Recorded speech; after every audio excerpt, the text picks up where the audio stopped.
Happy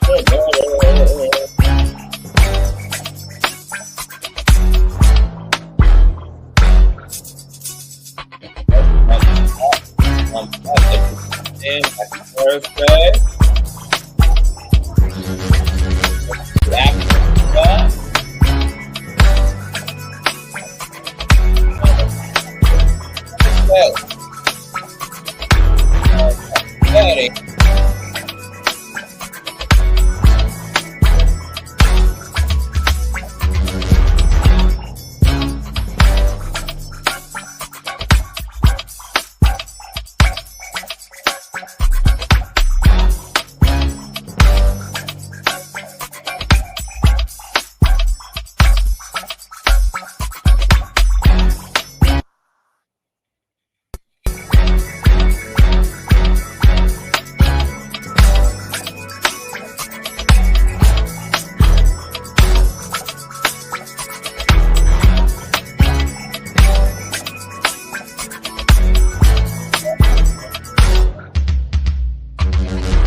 Run those thumbs up.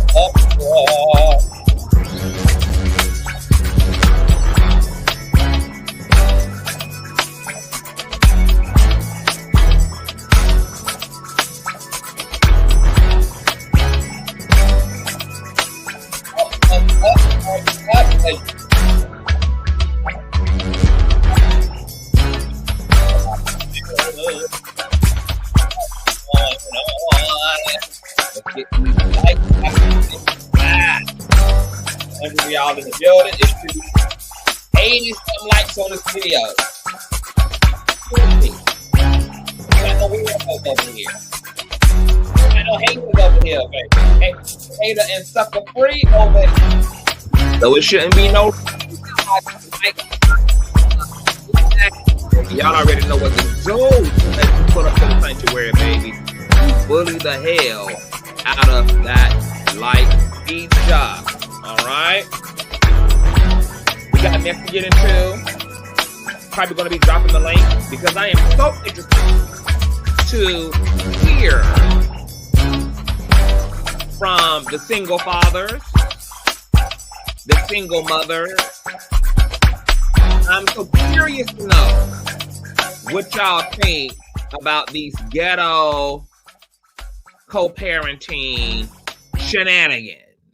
All right, so I will be dropping the link, love. I'm gonna have to come back and watch. Yes, God.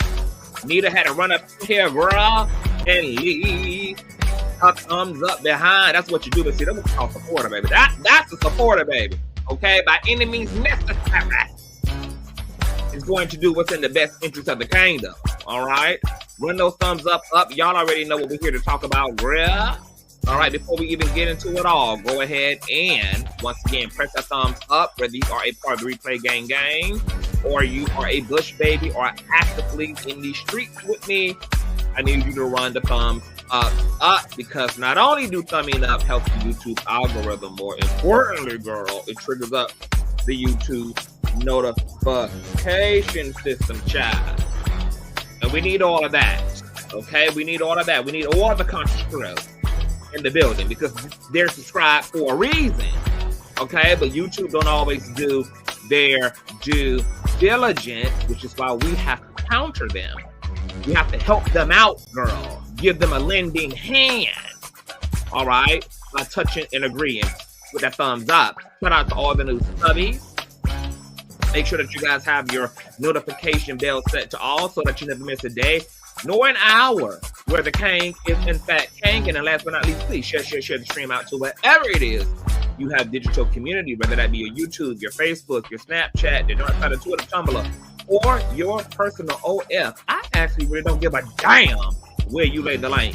Just let them whores know that we're loud, we're live, and we're certainly in color. And with no further ado, let's go ahead and push on to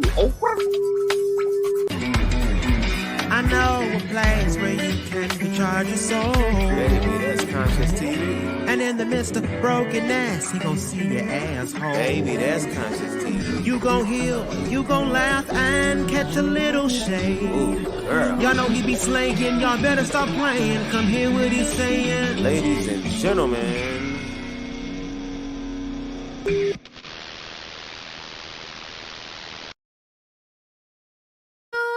All right, Grand Rising, you guys. Let me speak to the conscious crew in the building on this morning, honey. Okay, that is morning with an S, girl, this morning. What's going on, Sherry? Hey, food expert. Hey, Sandy. Hey, coach. What's going on, Whitney? What's going on, Presma? Hey, old enough to know better.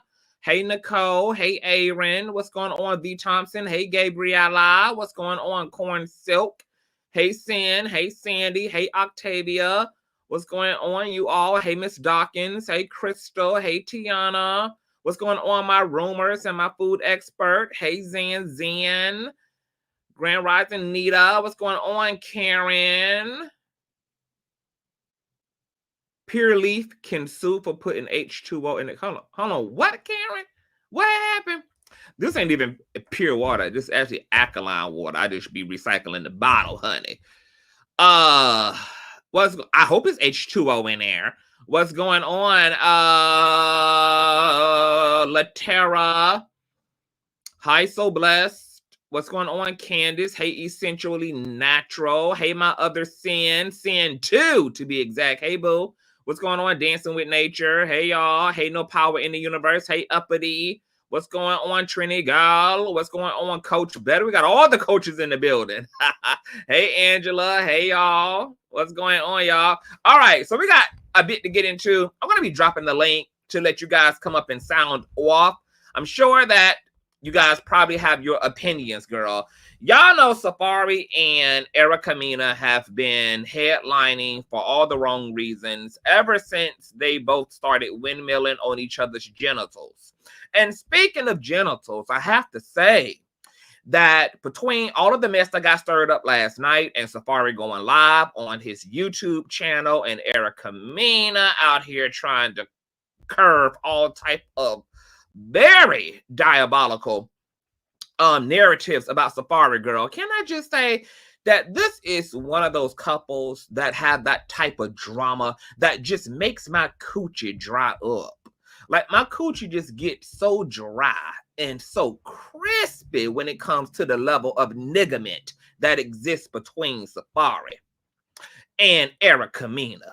You know, and every time I've had to speak and commentate about their online and very much so public shenanigans, you know, I've walked away with a very bruised and battered coochie that I've had to put on a sick and shut-in list, baby, because I just don't know how many more years and how many more birthdays it's gonna take for either one of these niggas to grow the entire hell up.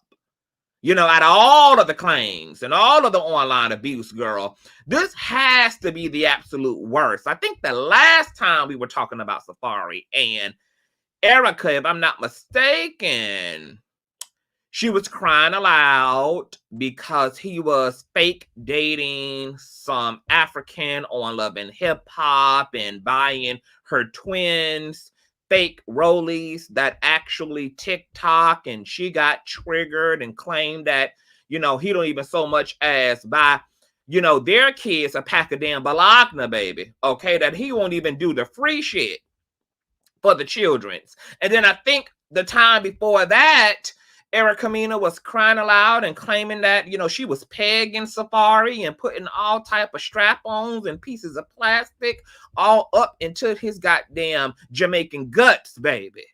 All right, here today, I'm gonna let you just be the judge for it for your damn self, baby. Everything from STD'S to child abuse to my God today. And of course, Nicki Minaj and her registered ass husband girl are getting the biggest key and the biggest cackle. But we got to take it back to where this all started. Okay, well, as of recent. Okay. Oh, yes, we got to do it, baby. Okay, courtesy of the old nasty piece of shade room girl. We got to get into it, child.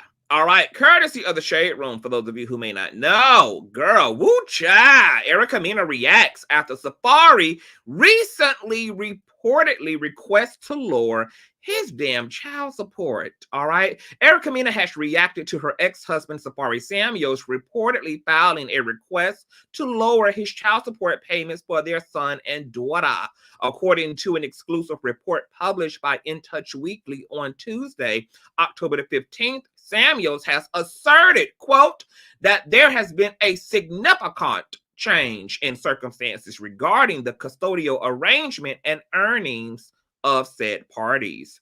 In his and Mena's divorce settlement, they reportedly agreed to share custody of their children. Additionally, Samuels agreed to pay Mena a measly whopping $4,300 in monthly child support. Girl. And he wants it lowered? Bitch, $4,000 a month? That's already below the poverty line, bitch. Erica Mena got to be over there, girl, ciphering out and applying for food stamps and Section 8, girl. Okay, if you want to lower $4,300 a month, bitch, and I might as well just put them back in my damn belly, girl. Okay, this is cardboard box living. $4,000 a month in child support check. Quote, the child support amount was based upon his monthly income of $61,000 per month and Erica's monthly income of $41,000 per month. Samuel's recent filing notes, okay, I guess those Nicki Minaj royalties are growing the hell up, girl. Or not even growing the hell up, girl, growing the hell down. At the time of the divorce, the petitioner was a main reality talent. Ooh, girl, you know, they just using the word talent on any damn body, bitch. For Love and Hip Hop Atlanta, yet he is no longer a full-time talent on Love and Hip Hop Atlanta. Further, at the time of the divorce, the petitioner was also booking appearances and generating income from such appearances. The petitioner is no longer able to accept the same level of booking engagements to date. Samuel's recent filing reportedly asserts. So not Safaree girl admitting that he done been canceled, that he ain't relevant, girl, and that he is broke and starving, girl. Okay, boiling up them ramen noodles, bitch. Not. I see why Nicki Minaj, I see why old Nika Threesome Petty the third girl is getting her cackle in. Furthermore, the petition alleges that Samuels experienced a significant loss of income due to inexpensive public disparagement campaign made against him by his baby mammy. Erica, with nearly 6 consecutive months, has made public posts on her social media platforms to over 6 million followers, referring to Safaree as a deadbeat and attacking his parenting skills without reason. Additionally, Erica has created confusion regarding Safaree's efforts to secure new employment by harassing Safaree's potential co-stars and or co-workers via multiple phone calls to the potential co-workers and production, disparaging Safaree with false claims to filing reportedly ads. Okay, so what we just learned, girl, is that this is where that goddamn this is where the Afro and her Latina comes into play, bitch. Okay, run straight to that nigga's job and fuck up his coin. Now, this is really counterproductive on Erica Mena's part, because how the fuck are you going to sabotage the man's coin and then have the nerve to be mad at affecting just that? Like, girl, you drag everything else, girl, but you don't fuck up your bag. Because if Safaree can't book work, what the hell you think gonna happen to $4,300 motherfucking dollars a month? Are these people psycho?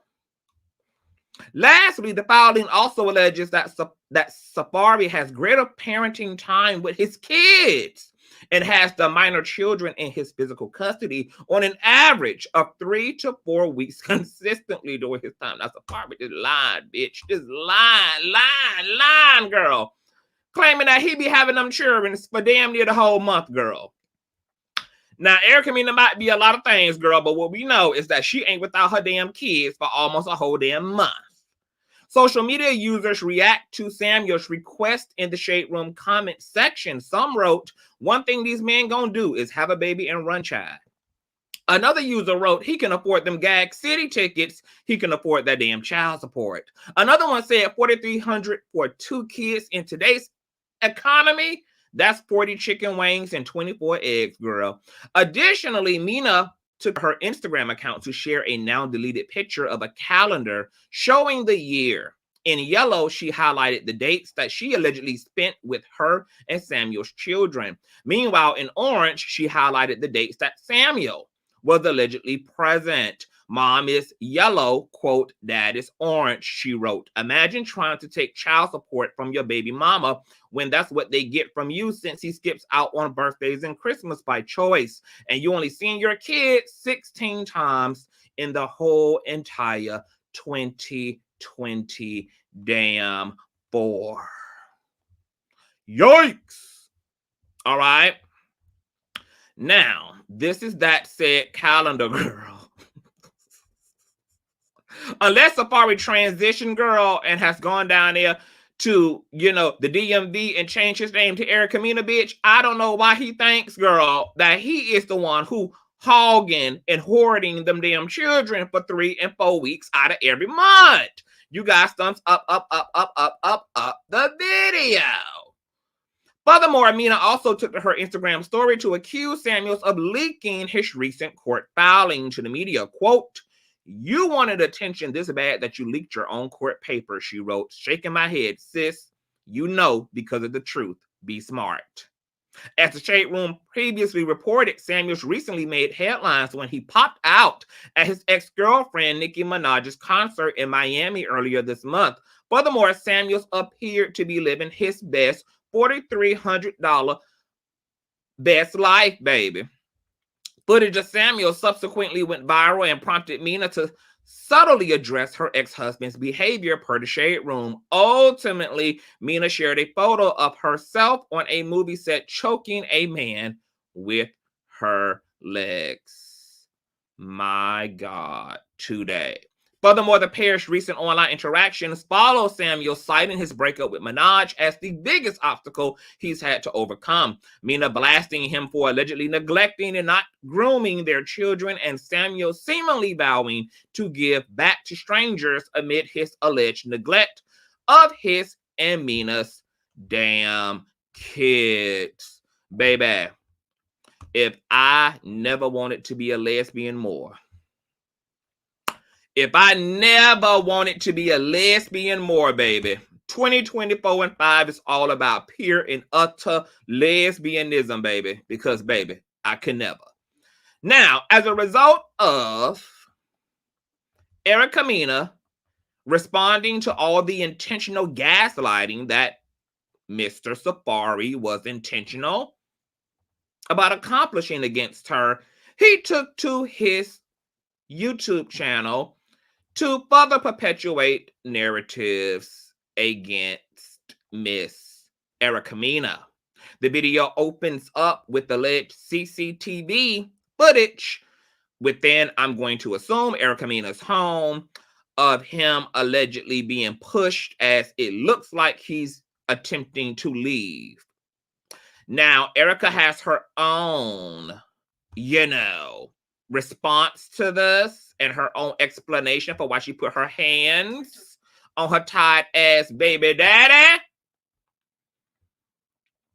But we'll check out Safaree's side first and foremost, okay? Of course, this is covered by fair fucking use. Absolutely. For research, parody, dragging, roasting, and money-making purposes and context. All right, this is courtesy of the Safaree Samuels YouTube page. Check this out.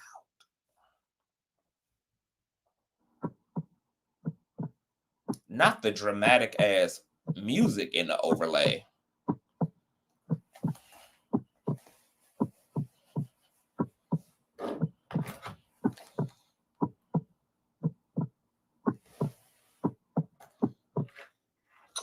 All right, let's just do that one more time. Look at that one more time, child. The kids are present, the po babies, them pro little Afro Latinas.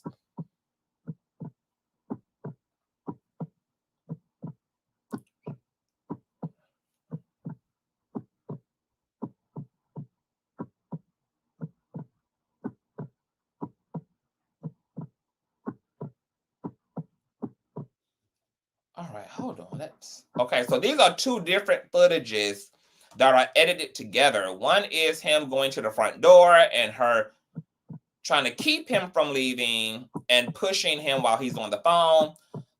This footage here appears to be Erica standing on the other side of the door, locked out of the house. Or I don't know if this is her pulling up to his place, but let's just hear what the hell he got to say.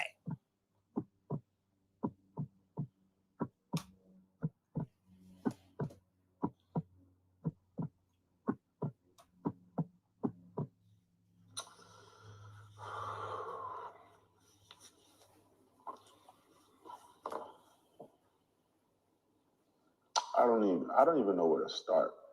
Don't. But I'm putting everything out there because even that's the damn lie. If he was going to put everything out there, he would also put out the things that Erica put out in her defense. The fact that people... And where can we start on a Thursday? We can start with shutting the hell up. We can start with deleting our social media apps if we can't utilize them responsibly. We can start with maybe talking to a therapist rather than talking to a bunch of weirdos online who don't give a fuck and are only going to exploit all of the shit that allegedly is going on in your real life. We can start with finding employment, bitch. I heard FedEx is hiring. It's the holiday season. Since Safaree lacks job employment, girl, I heard the U.S. Postal Service is also hiring, child. I'm sure that Burger King, they always looking for drivers, baby. And DoorDash and Uber Eats are also applicable, girl. You know, there's a lot of places Safaree can start. I don't know why the hell he's starting here with us in 4K about some bullshit that he can actually take us out of the group chat over. Moving along. Even whether you know me or not, there still has to be like a certain level of common sense when it comes to just being a judge of character. And this has nothing to do with TV at all, none of that. Like this is real life because kids are involved. And this deadbeat narrative, it's like it's just so jarring to me. They're both abusive, but I'll get into all of that. It does give me a headache sometimes. It gives us a headache all the time. I'm pretty good at just brushing things off. You're not good at it at all, baby. Y'all been dragging each other since y'all been broken up, girl. Okay, neither one of y'all ain't never been good. Let's beat this shit up while we at it. You know, people who know me and especially know my situation, they're like, "Yo, how long are you gonna stay quiet?" And I just,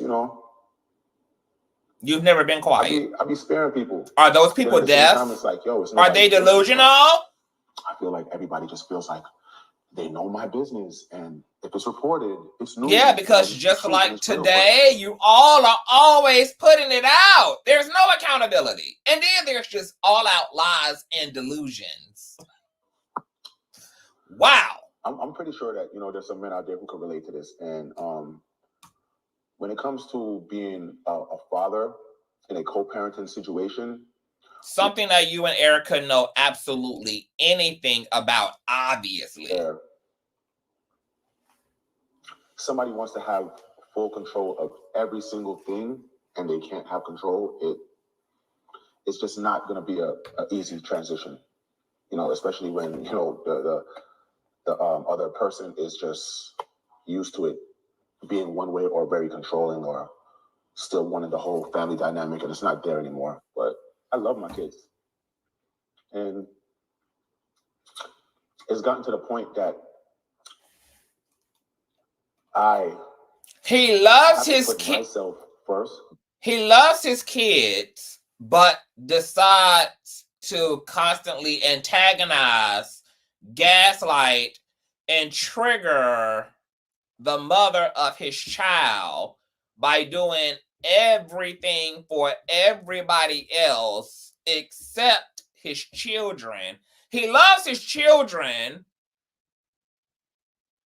but won't pick up any line of work, including run his ass down there to the Amazon warehouse and pack them goddamn Thanksgiving Day boxes that need to be shipped expeditiously so that he don't have to be reducing a measly $4,300 a month for both of his goddamn kids, like another user said, in this motherfucking economy. See, Safaree doing too much of this instead of actually doing that goddamn work to take care of his actual kids in the name of actual love. See, if he had put half the energy he had put into editing this YouTube video and acquiring that CCTV footage and uploading that shit to YouTube, if he had put the same effort into getting a goddamn job by any means necessary to make sure that those babies have what they need and that he can sustain, even increase his child support, instead of running down there to Gag City to see a bitch who married to a bitch who married to the SA registry, then he wouldn't have these problems today. And there would be nothing for Erica Mena to be responding to.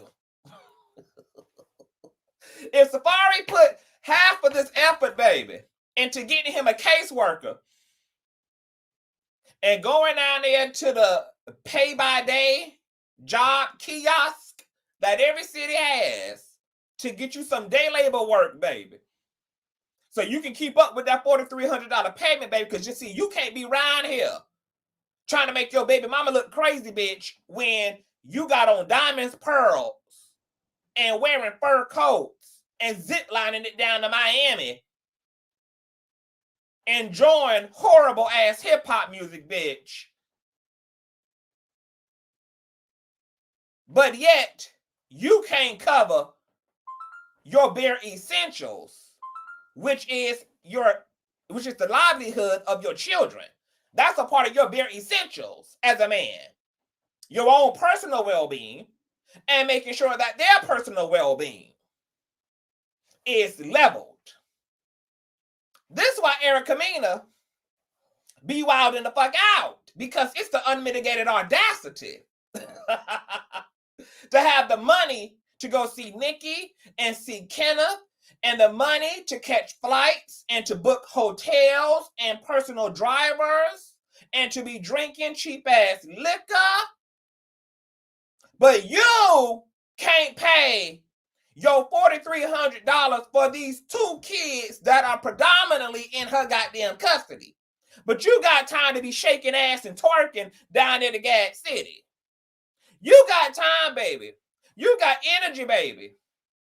You got audacity and nerves, baby, to be running down there to the goddamn courthouse talking about what you don't got the money to do, as if you don't got the means to go make the money to do it for your kids with. I'm just trying to make it make sense. But I'm doing too much talking, bitch. Let's continue to listen.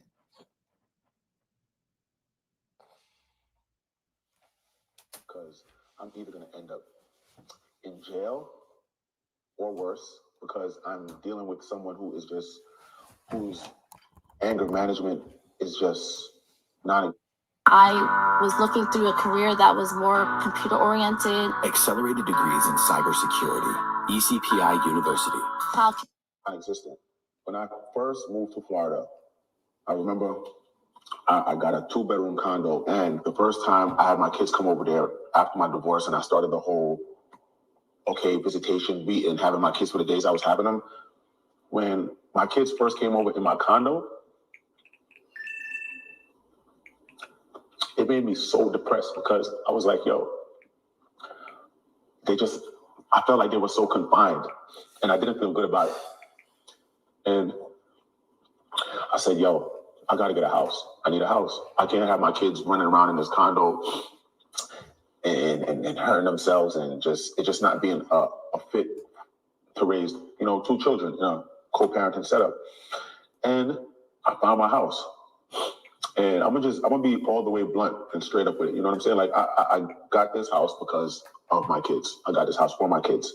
Seeing my kids be here running around, it's the best feeling, when you have children with somebody who, at the end of the day, it shouldn't even have happened, because I should have just noticed certain things when it came to parenting. When you're with someone for 3 years and they have a child, and you probably saw the child 3 to 4 times because the child was put off to go live with somebody else.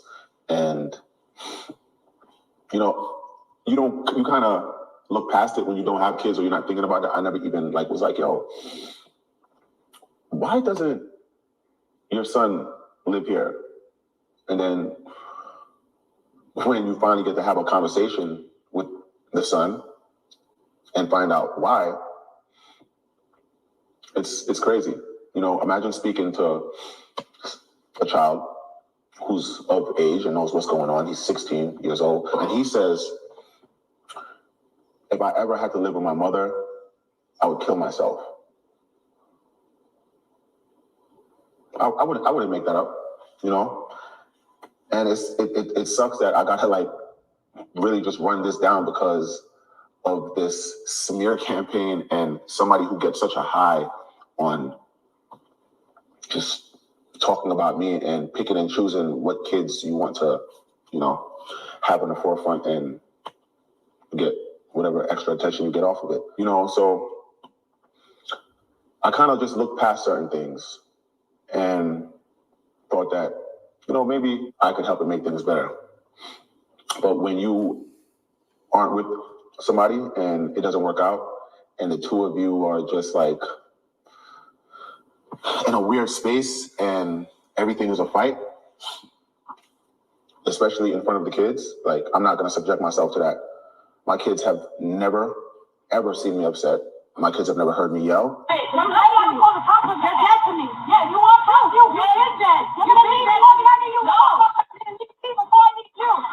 Remember that. Nice slogan, though. Yeah, go ahead. You too, bitch. Go ahead. Go ahead. Because your other 2 kids are going to be miserable just like you. Oh, fuck all of y'all. Jerk off. Go ahead. Go ahead. Go ahead. Go ahead. All because of you. All because of you. All because of you. I don't argue. This is not funny, girl. It's not funny, girl, but this is some ghetto Afro-Latina ass shit. Oh my God. Wait.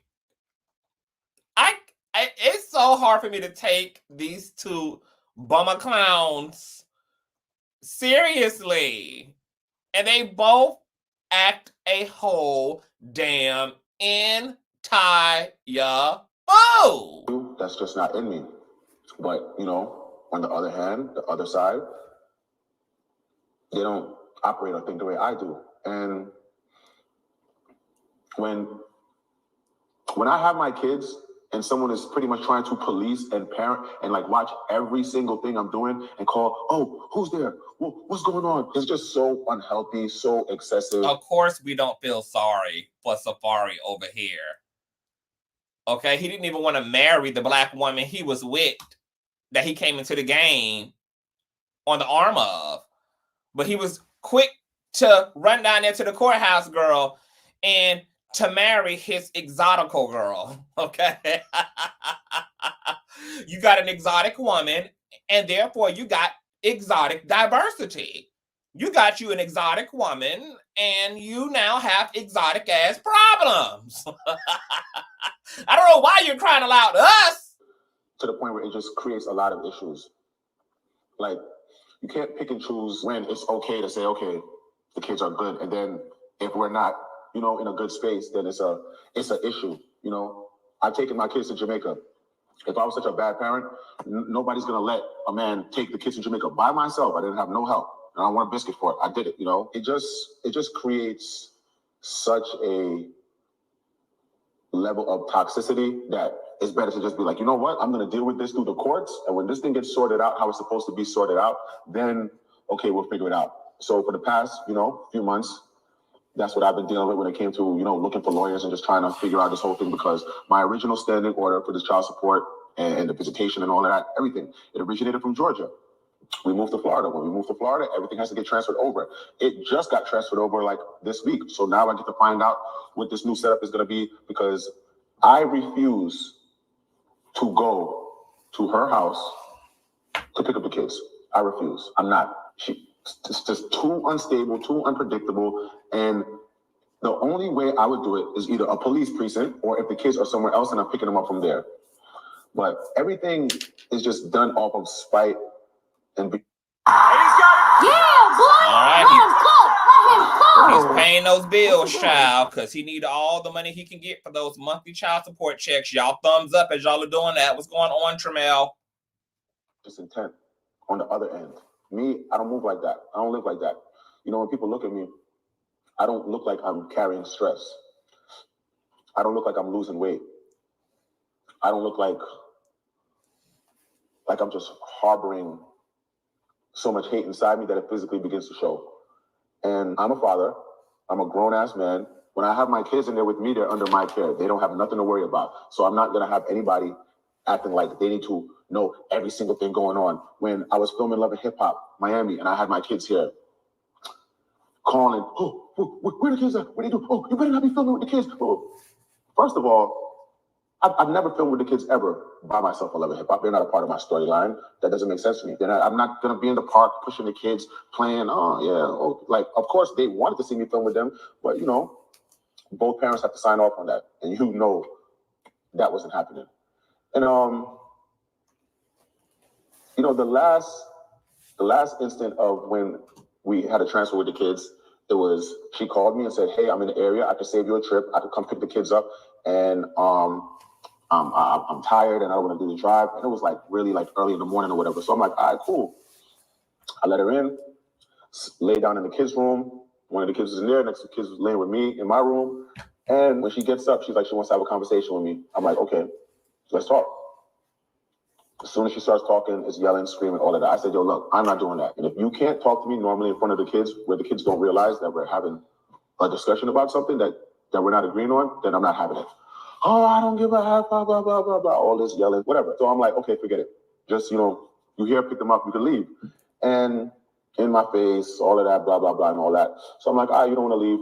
I call the cops. I'm on the phone with the cops. I'm telling them, hey, you know, before this escalates, I would like police presence here because I want her to leave. Filming me calling the cops. Okay, I'm calling the cops, you're filming me. You're the one with the anger management problem just going off. So break stuff up in the house, has the kids running over glass, breaking stuff up outside.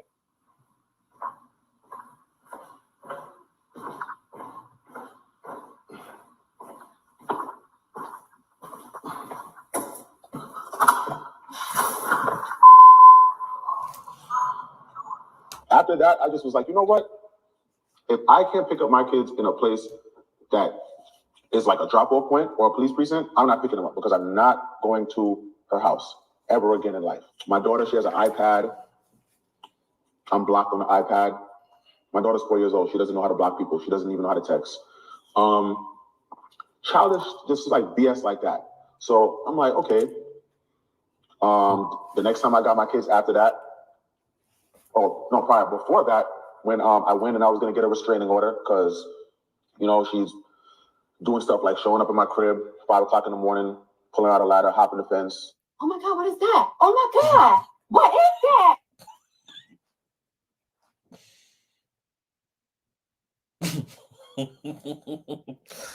Talk about the grass being greener on the other side. Erica want to see. Erica came over there to see if the grass was greener, girl. My son's birthday party was like a month after that. No, like it was a while after that. And then when I went to the party, they said, hey, you want a restraining order, but you went to a party, she was there, so you must not be in that much fear. So I had to drop that case. And this is me having to have two different lawyers. This is two separate lawyers for one lawyer for that and another lawyer for this whole family court thing. And next time I got them, it was for, beginning of the summer. And I was like, yo, I'll keep the kids for the summer. Let me know. My mother and my sister's here. They love being around them. They want to be around them. That's the issue. I can't reach my daughter's iPad. Pickup situation isn't sorted out. So when I finally do get them, I sign them up for summer camp. She gets so mad at me for signing them up for summer camp. There's a summer camp by my house. She lives 40 minutes away from me. Summer camp. I'm like, cool, I got them. Let me at least do that. Because, they were here. And my mother's like, yo, you can't just be having them here playing, whatever. She was like, they need some, structure. Sign them up for summer camp. I was like, you know what? That's a good idea. I signed them up for the summer camp. I paid for it. I paid $2,000 to put them in summer camp. They went to summer camp for 3 days because she had such an issue with me putting them in summer camp by my house. And it was like, why did I talk to her? Blah, blah, blah. And it's like, okay, I have the kids. They're under my watch and care. I want to put them in a summer camp by me. And I'm going to show y'all because it's like. I know, another ad, but. Girl, this is taking my brain cells out. I'm not just talking just to talk, but put them in summer camp. This was the first month. This is what it was supposed to do. This is what it's supposed to be. This is the schedule. Summer camp July, boom, boom, boom. The entire month. This was going to be their schedule for the entire month. This is their lunch schedule. This is one of the things she made for me in one of the days that she was in summer camp. So I'm like, okay, what's wrong with putting the kids in summer camp? And it just was such a control thing, and it created it created so much drama. Oh, drop the kids off. Oh, you put them in summer camp. Just nothing made absolute any sense. Nothing. Like it was just such an irate, ignorant conversation to the point where we don't even speak direct. Like my house is set up for them. I got their shrine set up. This is for them. This is their area. You walk in. This is Maji's room. Ain't no deadbeat doing this. Deadbeats ain't doing this.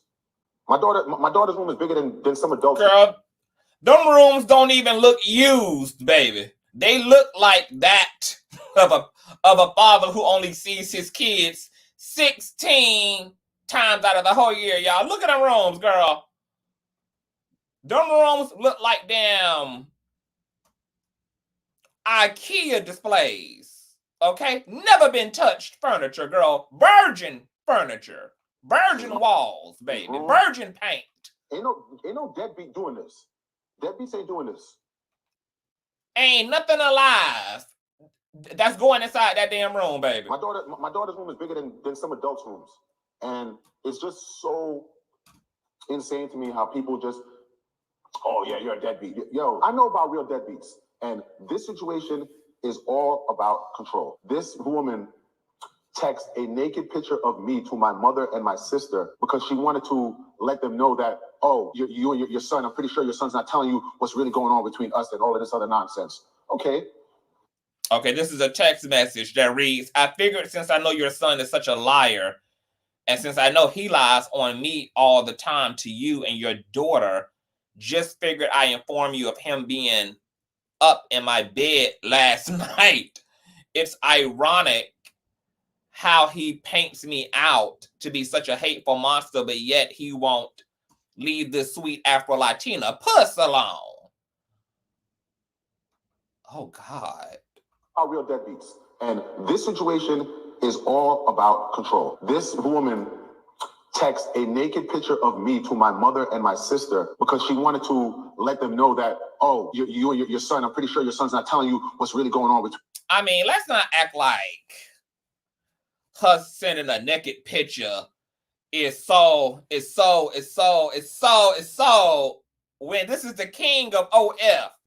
This is the person that leaked his own dick pics to the internet. This is the person that had a whole public OF with Erica Mena.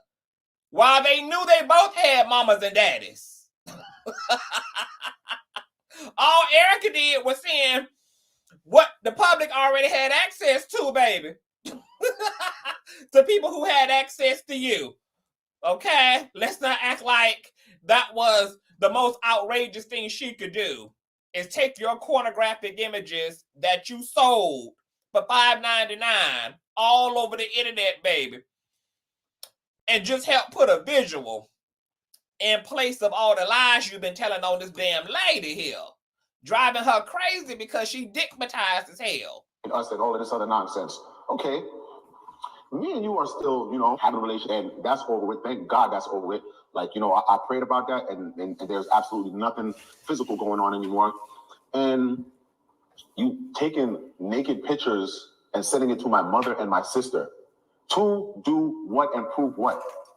My mother and my sister are the most least problematic people on earth. My mother's not one of those mothers. She's not like a TV mother who's here acting rah-rah and doing a bunch of ignorant. No, but she raised a clown for a man.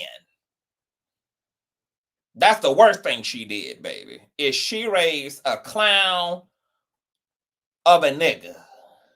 Nonsense. Like, your mother needs to be brought to the red carpet as well. Mother is so and don't worry, we're gonna tug on all of Erica's facelifts and all of her collagen as well too, okay? Because you know the pendulum swings both ways over here. And anyone who knows my mother and my sister and what they do, like my sister and my mom, they are in the holistic field. They're everything about them is Zen, herbs, teas, spiritual. And you're sending naked pictures of me to my mother and my sister. Why not? You didn't mind those OF content being available to perfect strangers. Your mother raised that penis, so she would be hardly shocked to see it. I mean, you didn't consider what type of content would be found online by your children while you was out here proudly dick slinging. I don't want to hear about you all of a sudden now having boundaries. You wanted to be a public whore, and you wanted to put a price tag on your dick. And now that you've made that content perfectly available, all of a sudden you're the victim. When someone wants to show you in the light that you've already been showing yourself in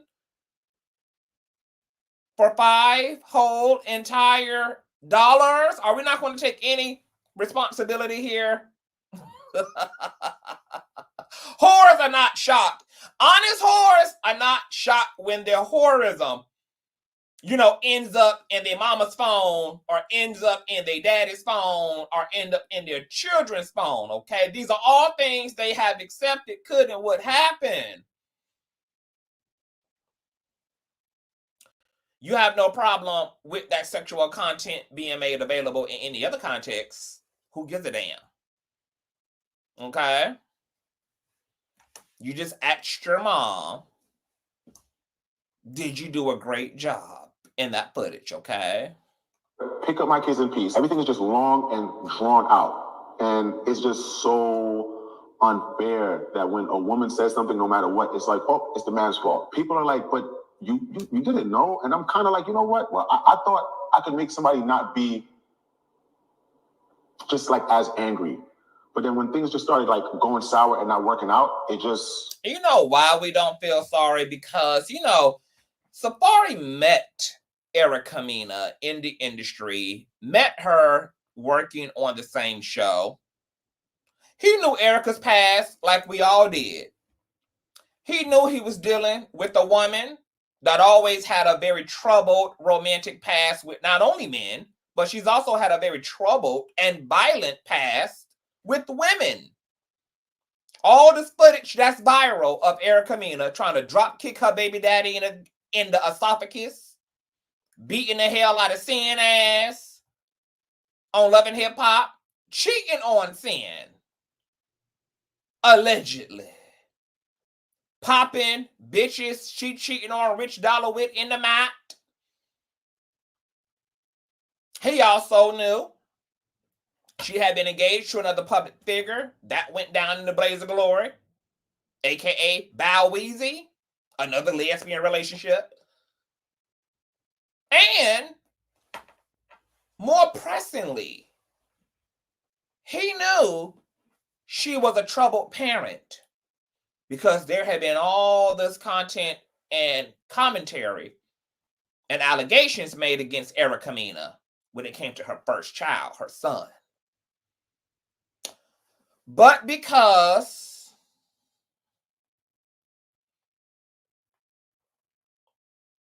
Safaree Samuels was raised to be a red-nosed clown and to essentially exploit women and to take only a shallow interest in them, he chose to bypass all of that substantive information and data about Miss Erica and chose to follow his horniness and his hormones and his ego that told him that because he was making a certain amount of money, he needed a certain type of an exotical to complete the package.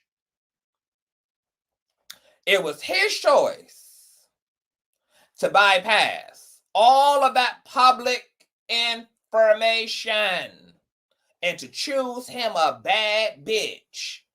And now a bad bitch done gone super bad on your ass and you got bad problems.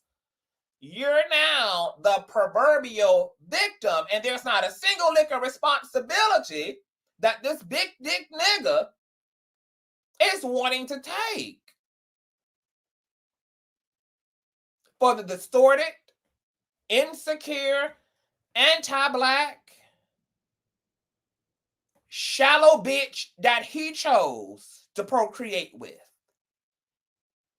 See, my issue with Erica and Safaree is that they both make too much of their predicament amongst each other about one another. And there's not enough self-conversation.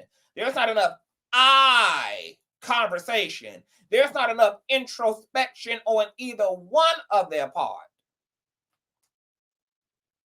And addressing all of the fucked up ass tendencies, undealt with trauma and narcissism that led them both to binding and co-creating together. And they both are equally responsible for the fucked upness of their relationship. Became it's just not even realistic to deal with. I saw somebody say one time, and I totally felt it. And if you're a father, Kinder Chocolate presents. Baby, he gotta pay the child support bills, baby. Okay, shout out to the monetization of it all. but I know you could relate to this, and it's like they're like, yo, when you're dealing with a woman who makes you being a parent, they just make it so hard. It is so draining dealing with someone who's trying to draw you out, someone who wants to react. Yeah, Safaree was seeing exotical pussy, and Erica was seeing clout and a money bag. She knew that being with Safaree was going to raise her own social profile because he had just came out of a very high profile relationship. She probably expected he was receiving residuals from Nicki Minaj music. They going through that whole nine. I remember Safaree did a Breakfast Club interview where he was talking about, you know, basically being entitled and living off of Nicki Minaj's music. Not sure why that was possible and what the details of that was. Then he ends up getting them Love and Hip Hop checks. So he was a bag and an opportunity for clout. And she was an opportunity to do what Black men typically do when they think they have transcended, which is leave your ass for every other reason, including your ass being Black. Okay? This was the second best thing to a sellout than getting a white woman, is to get him a white-skinned biracial. And there's nothing wrong with interracial relationships.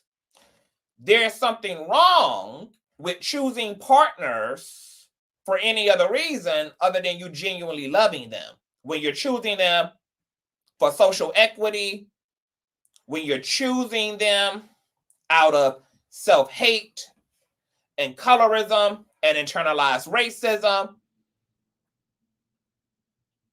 all those things are the problem. You know, black men trying to fit into a white man's world. So they're either going to marry Becky or marry her biracial ass cousin. That's what they do, largely, statistically. And then when they end up here, they want to cry aloud to the same black community that's not good enough for them at the top, as if we're supposed to do anything but laugh and gawk, like we always do and should do. There are no fucks and no empathy to give here. Someone who talks about you Not any. nonstop because they want a reaction. I'm not one of those people. I don't care about people liking me and caring and proving my point. Like, hey guys, look, no, this isn't true. This is what's really happening. People who know me, my mouth has been quiet for years. I don't say nothing. It's just so draining. Like everything about it. Like her own family is going after her for child support because she doesn't do anything to help her son. So then to try to make it seem like I'm some deadbeat and I'm not trying to be there for my kids, I would love to be there for my kids, but it would be nice for you to get out the way. Let me be a father. Let me take my kids and go work. You had an opportunity, sir, to get out your own way. You had an opportunity to choose a healthy woman. You had an opportunity to choose. It's not like your baby mama was like lightning, just striking you out of nowhere. You made intentional choices that were influenced by things you may be unconscious of, but nonetheless, you made this choice about a woman who has a very troubled past that is very much so publicly available. You didn't choose you a humble, God-fearing woman. You chose a spicy Latina that gets paid to act a fool, that gets paid to fight, that gets paid to show her plastic ass. You got a woman who didn't even love her natural self enough to not hit the surgery table. You chose a woman who visibly has some self-issues. But because you exist on the surface of the water, because your own ambitions are shallow as fuck, they're only skin deep, you thought with your dick,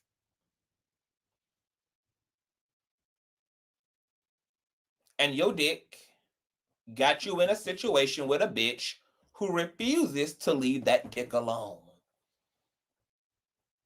You fucked her like you loved her. You screwed her every which way from Sunday. You love bombed the shit out of Erica Mena. You pursued her even when she was initially not interested. And you chose this woman purely out of all of your own egotism. And you're surprised that the law of attraction is magnetizing one ego to another. You chose out of your ego, you got the results of your ego, which is a broken woman who's entirely in her motherfucking ego. This is why people really do need to have spiritual teachers in their life. Both Erica and Safaree's mammies and pappies failed them both because they were supposed to be the first spiritualist in their life to instill actual wisdoms in them. My kids to nurture an actual humanity. Okay? To nurture and cultivate a healthy self. Any shallow-ass kids who become shallow-ass adults who get themselves into shallow-ass problems. Me.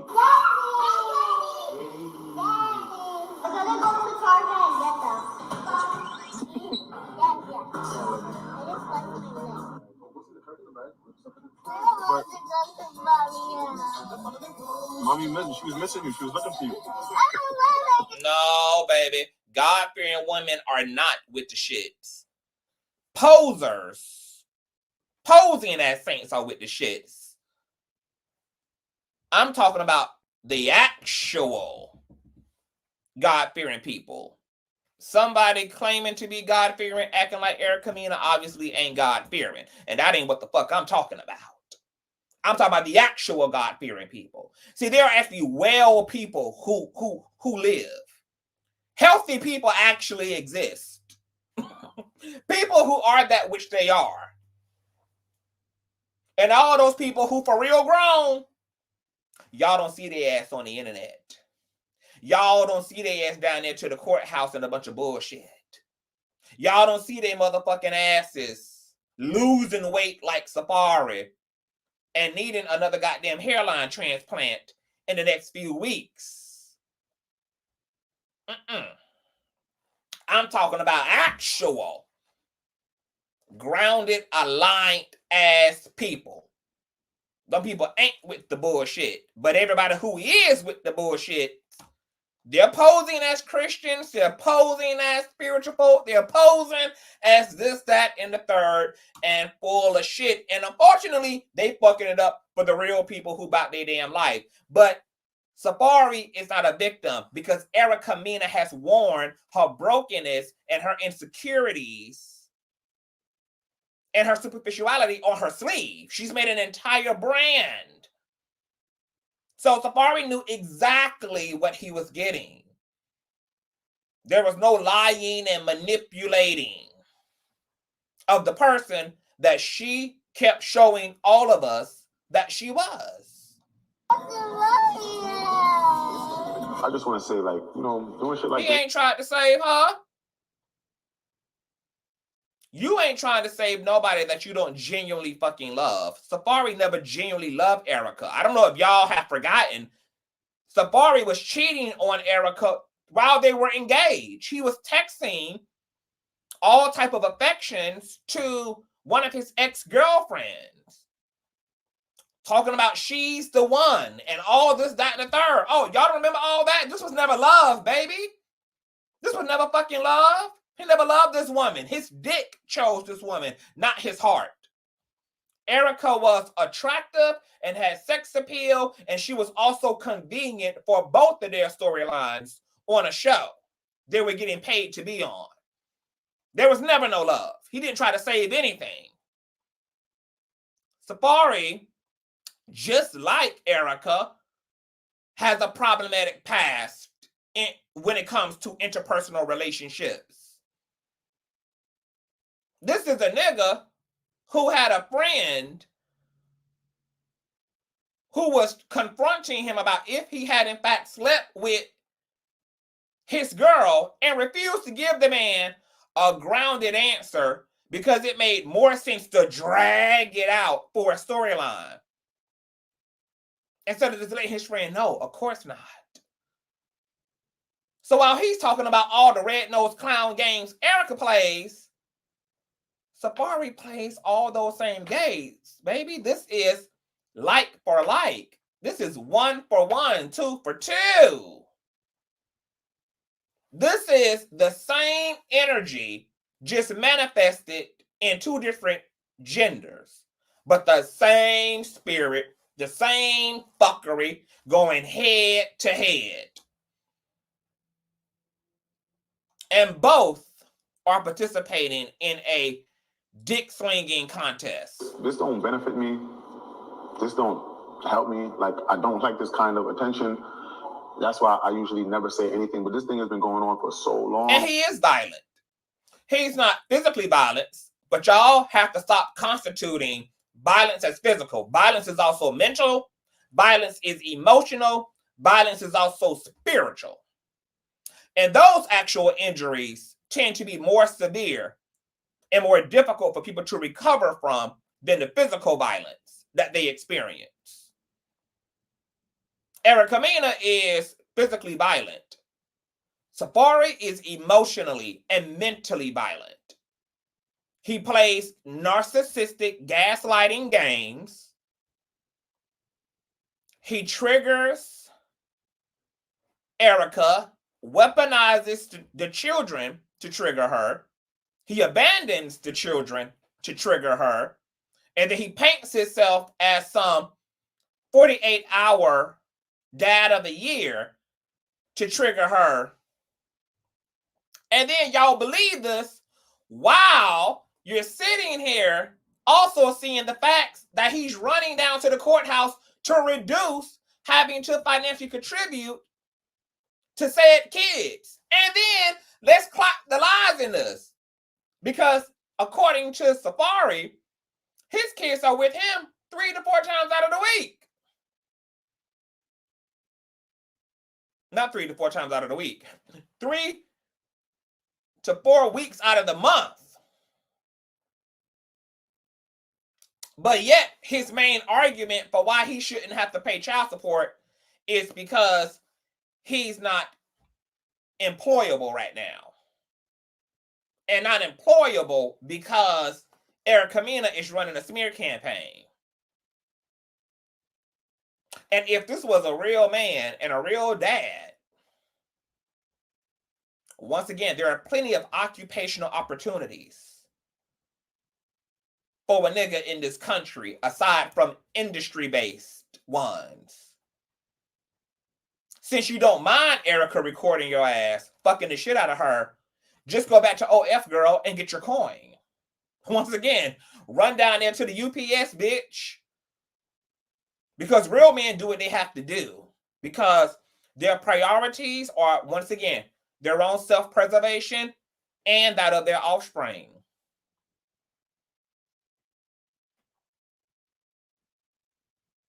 You got the kids 3 to 4 weeks out of each month, but you are claiming that you shouldn't have reduced child support solely because they're predominantly in your custody, but more so because you can't book work.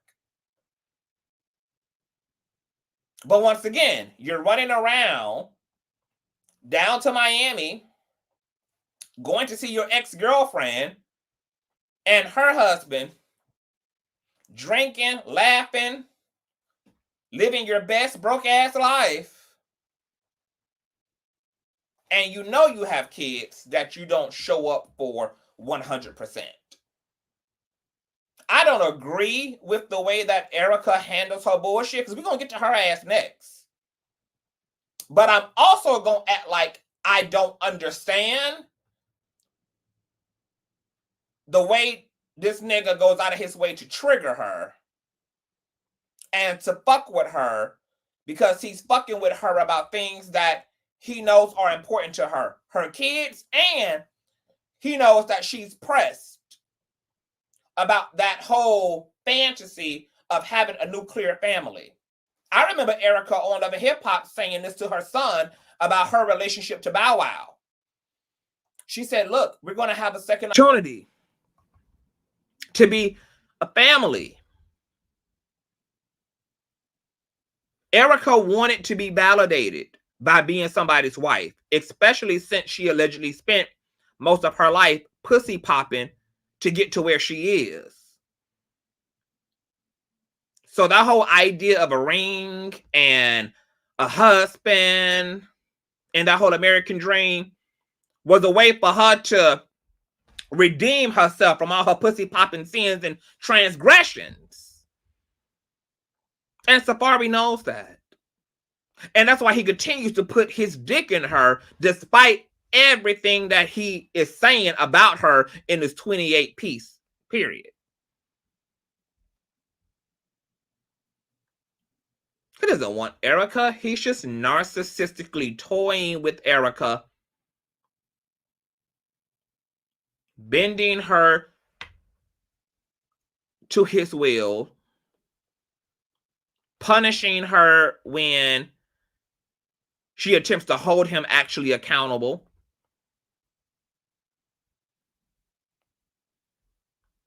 And then he meticulously carves out and edits the part he plays and completely fixates on her reaction. See, I know what it's like to be an Erica Mena. I don't know what it's like to be a pussy popper. but I know what it's like to be with a narcissist. I know what it's like for niggas to press those buttons so that tick tick can finally go tock tock, kaboom, bitch. And then strategically play the victim once you react and completely edit out what they've done to antagonize and bring about and provoke said reactions. And then selling your reactions to the family or to the public to garner sympathy and to maintain a certain air about themselves. Safaree's narcissism is all outside, baby. It's all outside. But so is Erica. That's why I don't feel sorry for the both of them, because they both are refusing to do the actual work. And therefore, this is the results of both of their math. Both of their math. This is the end result. Because what Safaree didn't do in 28 minutes, let's get into it. So, Erica, once again, and Safaree have been going at it all year. Safaree, a few months back, made comments about the Diddy picture, about the Diddy and Cassie footage that got leaked of him abusing her. He said, man, I can't unsee that video. Definitely brings back childhood memories. Erica Mena posted, but yet, ... never mind. I've been doing real good. Once again, Erica is very much so easily triggered. All right. Now, due to Safaree's video, Erica been coming to her own defense. Courtesy of the Neighborhood Talk, her response to some of the claims that Safaree made about a restraining order and her being violent and her being crazy and all this, that, and third is she said this all happened in 2023. This so-called restraining order that he's talking about, he tried to get, was in 2024 and very out the blue. And that was after his attempt to try and get back with me in May of 2024. The sick part about it is the videos he's posting was all in 2023. The one of me being enraged was because he violated my body. She's talking about him allegedly transferring STD'S to her. I wanted answers on why he could put my health in jeopardy, but he's not admitting that part. He's also not admitting that he had to drop his fake restraining order attempt because of all the evidence I had, which I had not posted yet, was in my home, begging me in front of our kids on his knees, literally in front of our kids to take him back. That evidence proof alone would have cost him losing the entire filing. While you were repeatedly coming to my home in May of 2024, crying in my Ring camera for me to let you in if you're so traumatized by me. You have been gaslighting me for years, and when I react, you're so quick to make it happen in your home so that you can record me. It isn't ironic anymore. You've been plotting this whole video, which is why all of a sudden now you want to be a YouTuber. You have been purposely trying to make me have financial burdens by not doing your part when it comes to the kids, so much so that you have went months and months without paying child support until I had to get the actual Department of Child Support to start taking my child support out of your bank account directly. He has been quiet all this time because the truth is, it is he who couldn't deny any of the truth of it. He's now talking because he can edit and put together last year's torment together and edit it up to make it seem like what he has been doing behind closed doors is valid. This man, by choice, missed his daughter's birthday this year and showed up to only his son's birthday this year empty-handed. Why is it? You're making what you don't do for your kids about me. You have put me through enough and won't admit to that, which is okay. But honestly, what's your excuse for your absence when it comes to these kids? You had them in July, picked them up on Friday the 4th, and put them right into a summer camp. Mind you, you only had them until that following Tuesday, which means those days you actually had with your kids, you weren't even trying to spend quality time with them. You literally put them in a camp that I was never informed of just so that you can go about your life for those days. Wow. See, context matters because Safaree mentioned that. Oh, she has a problem. That's because she knows what the fuck he's doing. I wouldn't handle things how Erica is handling, but I don't negate the way she is feeling about what she knows this nigga is doing. You're a deadbeat dad who has to be bullied into spending time with your kids, who couldn't even consistently pay child support until I got the courts involved to give you some motivation. And then when you do get custody of them and you get your fair share of time with them, you're trying to find ways to mitigate having to actually spend quality time with them by throwing them into a summer camp. That context really matters, because if you let Safaree tell it, he's just once again a up and do proper dad who's trying to put his kids into summer camp and doesn't know why the fuck his baby mama is on his neck and calling his ass to the carpet. Well, he knows damn well why she's calling him to the carpet, and she's valid in what she's observing, because the audacity to barely be in your kid's life, and then because of a court order that allows you to spend time with them, you still choose to ultimately abandon them by throwing them off to the left and to the right. I understand the frustration. I don't agree with how she handles that frustration, but I understand. It goes on. All of a sudden, he's a YouTuber and wants to be honest with the world. Bullshit. This whole shit was planned by him. And I'm not surprised, just like he went around showing videos of his ex after causing so much trauma in that relationship. Here he is doing the same here. And it is the tea calling the kettle black. Erica goes on, because once again, Safaree fucks with Erica because he knows she's highly reactive. She's sensitive. He knows what he's going to get when he's fucking with her ass. So, of course, she is unhinging and she is unleashing. So here it is. Erica comes forward following those statements and clarifies that she did not choose Safaree. I was chased for 3 years and I wasn't budging. And this is where you see Safaree and Erica are the same person, just in two different genders. Because here it is, just like Safaree obsessively makes everything about Erica, Erica takes no responsibility as a woman for choosing a red-nosed, big forehead ass clown. No responsibility. I didn't choose him. Bitch, I don't give a damn if it took you 3 years to, in fact, choose him. You ultimately chose him. And because there was no GUN to your motherfucking head, bitch, choosing is what you did. And you don't get to deflect and make signing up with a relationship with him about him. You don't get to blame him for the choice you ultimately made, no matter how long it took you to make it.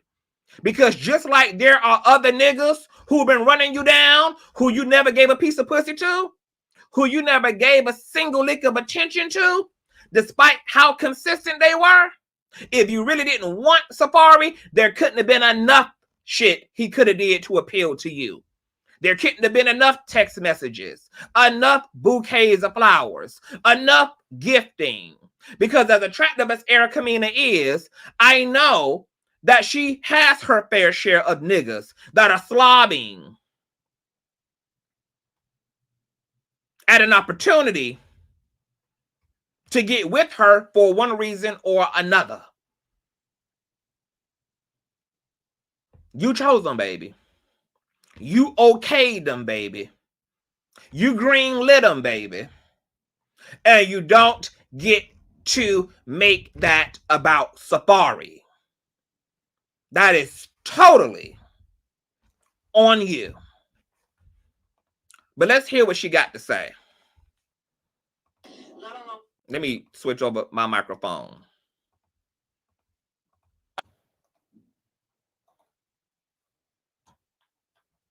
This morning, I've come across a few comments stating, I don't feel sorry for her. She chose him. I chose him? Do y'all forget? I was chased for 3 years. And I wasn't budging.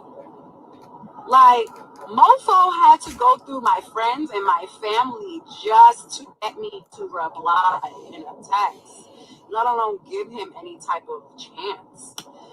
The chance was given, and life took its course. Before you knew it, he was popping the question. And because this person went so hard, it was like hard not to believe. So I absolutely have to speak on this whole you gave him a second baby thing. After me having Sapphire, but we were still married and we were still going through that roller coaster of trying to fix our marriage. So with that process comes makeup sex a lot. Anywho, I went for my yearly checkup with Dr. Jackie, and boy, can she vouch for this. Anywho, she asks me if I wanted to know the good news or the bad news. And of course I wanted the good news. And that's when she broke it to me. You're pregnant. And you're months and months and months pregnant. No way. I just had my period. Boy, did she put that monitor on my stomach, and Legend was there, full face, hand. I still have the video. He was grown. So to clarify me hiding pregnancy, when I found out, a week later he found out. So in my mentions this morning, I've come across a few.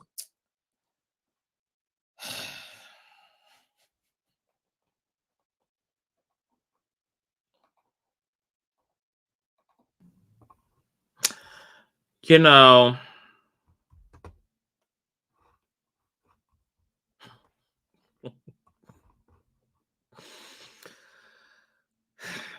moving along, Erica continues to unhinge herself.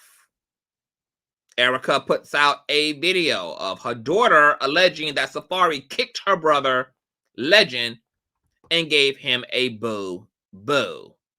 Captioned, it really is no coincidence that this man leaked his own court documents and falsely claimed that he has the kids the majority of the time. It's no coincidence that all of a sudden he's a YouTuber and waited all this time to tell his truth, all just for views. I've been sparing him for so long. His triggering, violating BS he has been doing for 3 years. Today, I'm going live and I will not only be showing all the receipts I've been cleared by legal to indeed show, but I will also be giving the full detail and breakdown of everything in its entirety. To only show my reaction to your actions, but failing to tell what it is you're about behind closed doors is textbook narcissist at its finest. Safaree, for Safaree to speak so clear on the things that you do and tell her baby brother saying that Legend isn't your son, which is probably why you thought mistreating him in your home since he was a baby with no one around. How could you forget all those parts? More bullshit on Erica's part. I don't want to hear a motherfucking thing about Safaree abusing his motherfucking kids, bitch. Because if for 1 minute, if your reactive, hostile, immature ass actually believed that he was doing that, those things would be reflected, bitch, in the court filings as well. You would actually be petitioning for full custody because Safaree is an endangerment to his kids. If you have been co-parenting and continuing to lay down with a nigga up till recent, who you also believe has been negligent and physically abusive to your kids, bitch, you are just as fucked up and abusive as he is, because you've enabled that behavior. And you have not protected your children from that behavior as well, which is why those allegations are not in any of the custody paperwork, the child support paperwork.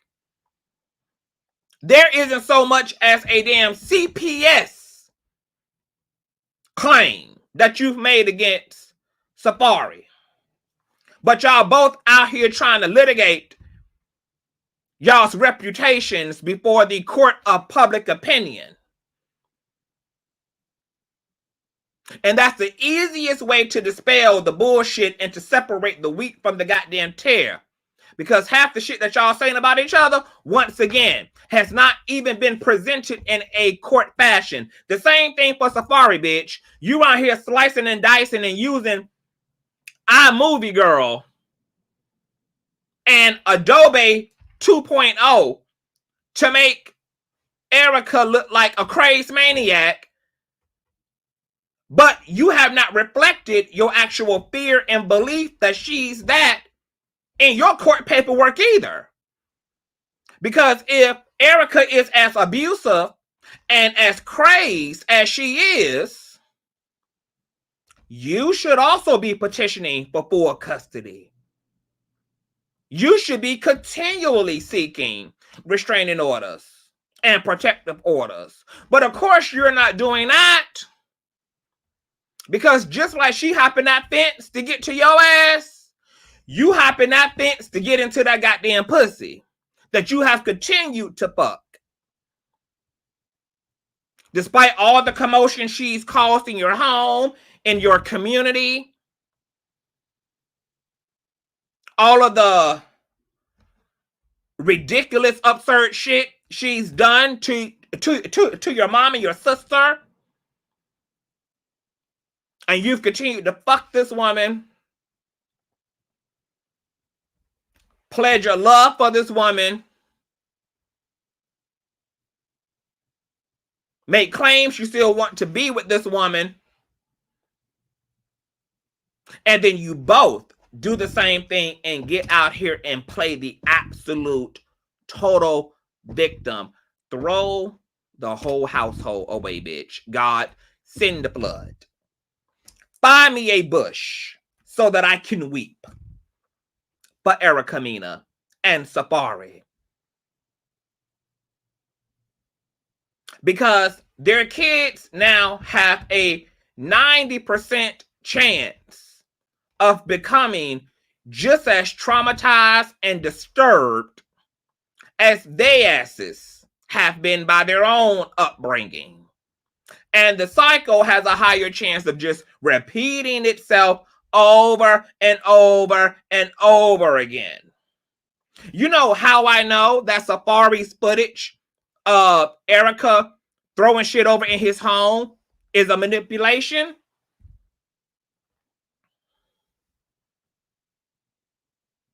Because Safaree would not literally be allowing Erica in his home to break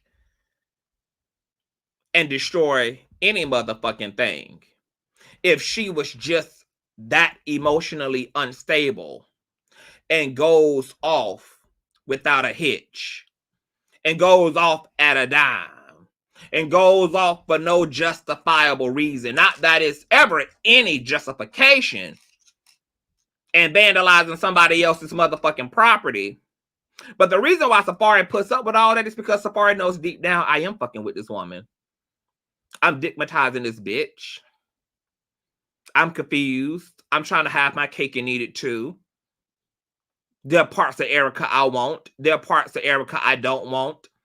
And even though I know she's not stable enough to navigate that without getting in her feelings and running amok, I'm going to disregard that and continue to assert and lack discipline and continuing to put dick in her and re-injuring her and blowing her fucking fuse because I want what I want. The same thing with Erica. She's putting the dick ahead of herself. She knows that Safaree not well for her. She knows he's a trash ass nigga. She knows he's a cheater. She knows he's reckless and apparently don't love their kids. And you know what's so funny about Erica? Is that, let me tell you something, bitch. I could never lay down with my baby father if I truly believe he didn't love my fucking children. I couldn't even begin to fuck on and even remotely be turned on to hop on a nigga's dick who I know does not care for or love his children. And for your children to have been in you for 9 months and you can somehow compartmentalize and separate him not loving those kids, but you still prioritize and desire him as a lover and not have both of those things influence each other. Like, bitch, the way you influence these kids is the way that this pussy gonna be informed. My pussy gonna be informed based upon your responsibility and your integrity and your loyalty and your commitment to your children. There's no way for me to pedestalize you and to hold a place of sacredness and love and value for you when you're disrupting and abandoning the thing I'm claiming means the most to me, which is my babies. But then again, Erica has also allegedly been in the process and the pathology of abandoning her own kids outside of Safaree.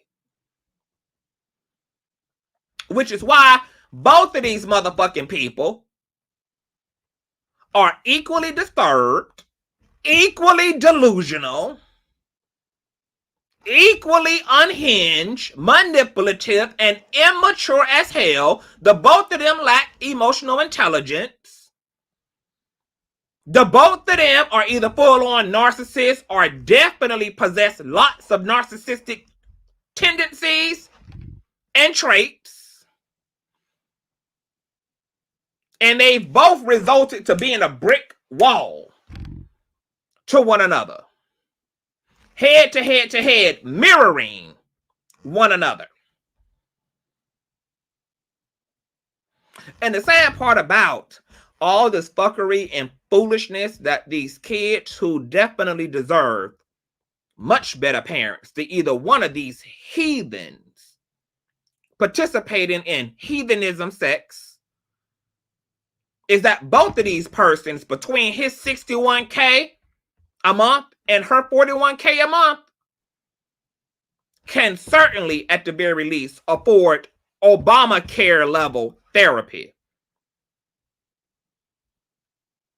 It is really sick and pathetic and sad that the both of them don't realize how they both are humiliating their children and harming their kids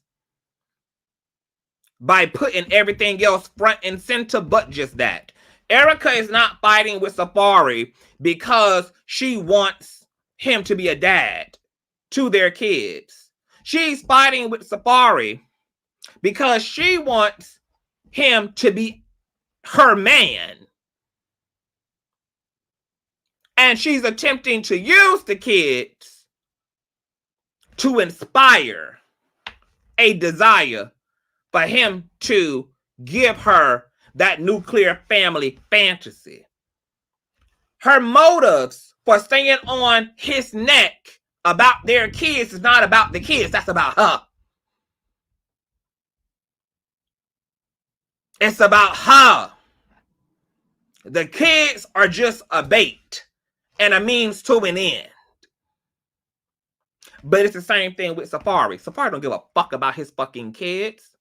The only reason he abandons them, and then the only reason he takes them, is to punish and control Erica.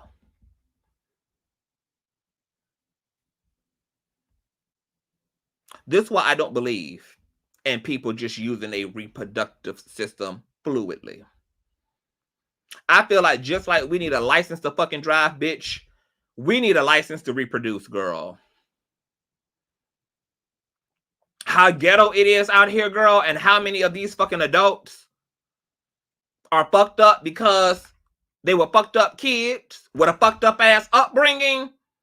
Baby, we should need a goddamn license, bitch, to use our eggs and to use our semen.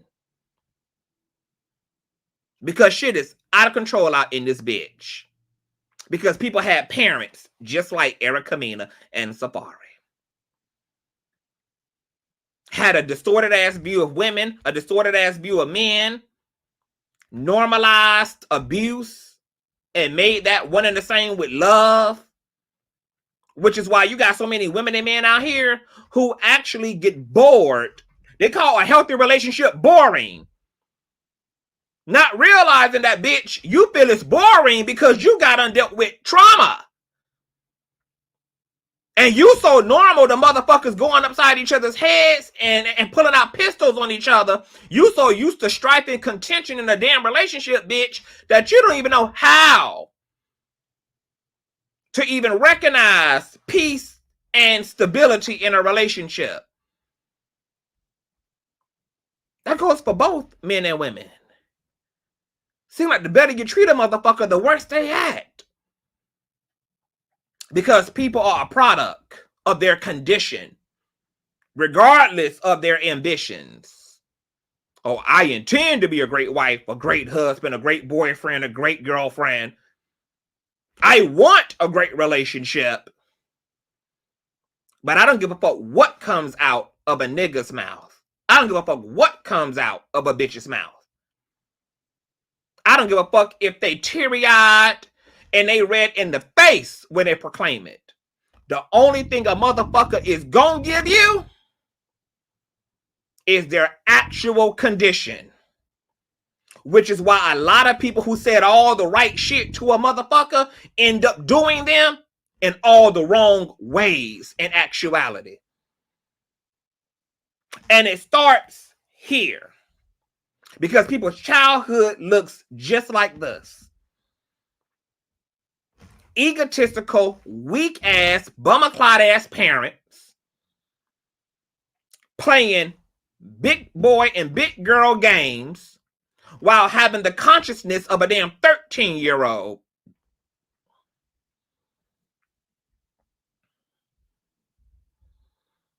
And coming out here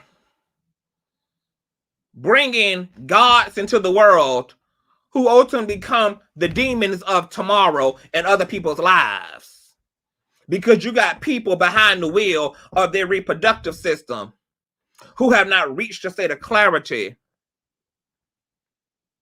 and a state of healthiness and a state of resolve before they embarked upon one of the most serious and intimate experiences that they're going to have in their life, which is the luxury and the gift of raising kids.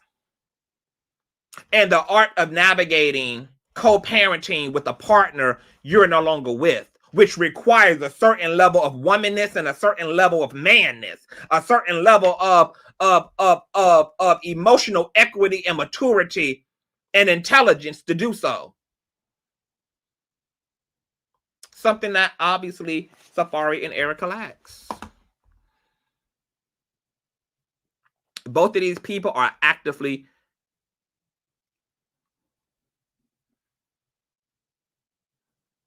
harming their kids in real time. In real time.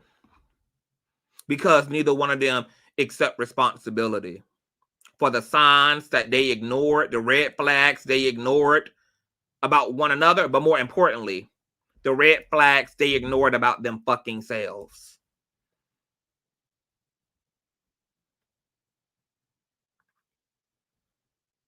These people made choices that they did not take time to intellectually process. What if I have parents with this, have kids with this motherfucker, and this shit goes down in a blaze of glory? What if I end up like Nicki Minaj? Did Erica ever ask herself that question? No. Because him pulling out all the stops was him pulling out all the bags and all the money and all the fancy dinners at nice restaurants and spending all of the buku coin and all of the expensive gifts and Coach bag and Hermes bags. And he wore her down by feeding her the food from the plate that she eats from daily, which is a superficial one. And now you're mad because he got you. A woman would have chosen an actual man, not Safaree.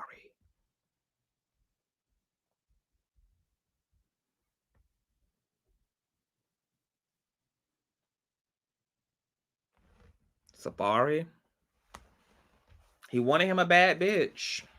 And he got a literal bad bitch.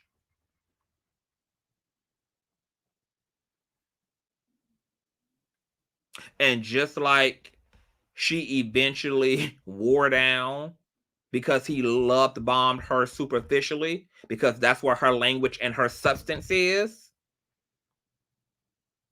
Safaree was only sweating her because she fit all of the superficial aesthetic. You wanted the big titties. You wanted the snatch waist. You wanted the exoticalness of it all. And you chased and pursued and made a ex-wife and a baby mama out of a woman for all the wrong reasons, because you were thinking all the way down there instead of being a man, because a man would have chosen an actual woman, not Erica Mena. That's what a man would have did. A man would have chose a woman, not Erica. And if Erica was a woman, she would have chose a man and not Safaree. Because there ain't not one healthy bitch I know who remotely finds Safaree as a viable candidate for partnership. And there ain't not one healthy nigga I know that finds Erica Mena a viable partner and potential for a relationship. I'm going to drop the link. If anybody want to come up, baby. If anybody triggered, if there are some mad Afro-Latinas in the chat, if you have an alternative view,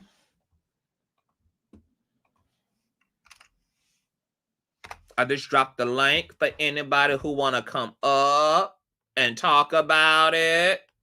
Thank you so much, baby mother Ashley, for the old nasty piece. A child support check. Thank you, love. I just dropped the link at that link.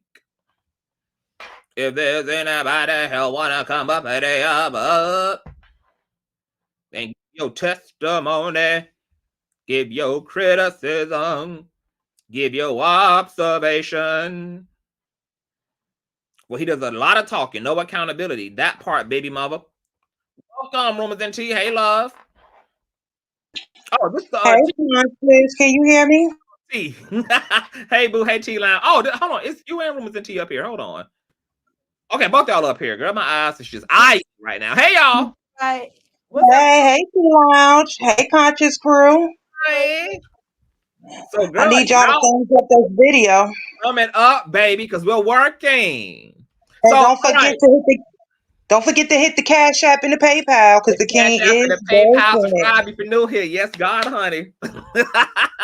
So, what? Sound off, Rumors and Tea. What the hell are you seeing here? Whew. I'm really over, not to sound like a broken record, or a recorder, but I am definitely over both of their shenanigans. I specifically think that Safaree chose Erica to become combative with Nicki. I think he knew, like, because let's be for real, he had went through just about every franchise of Love and Hip Hop before he decided to land on his knees and propose to Erica. But he chased a lot of women from Love and Hip Hop, all of the franchises.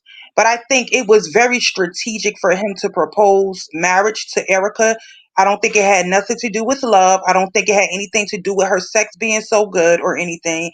I really don't even think that it was 100% about her aesthetic look. I'm gonna be honest with you.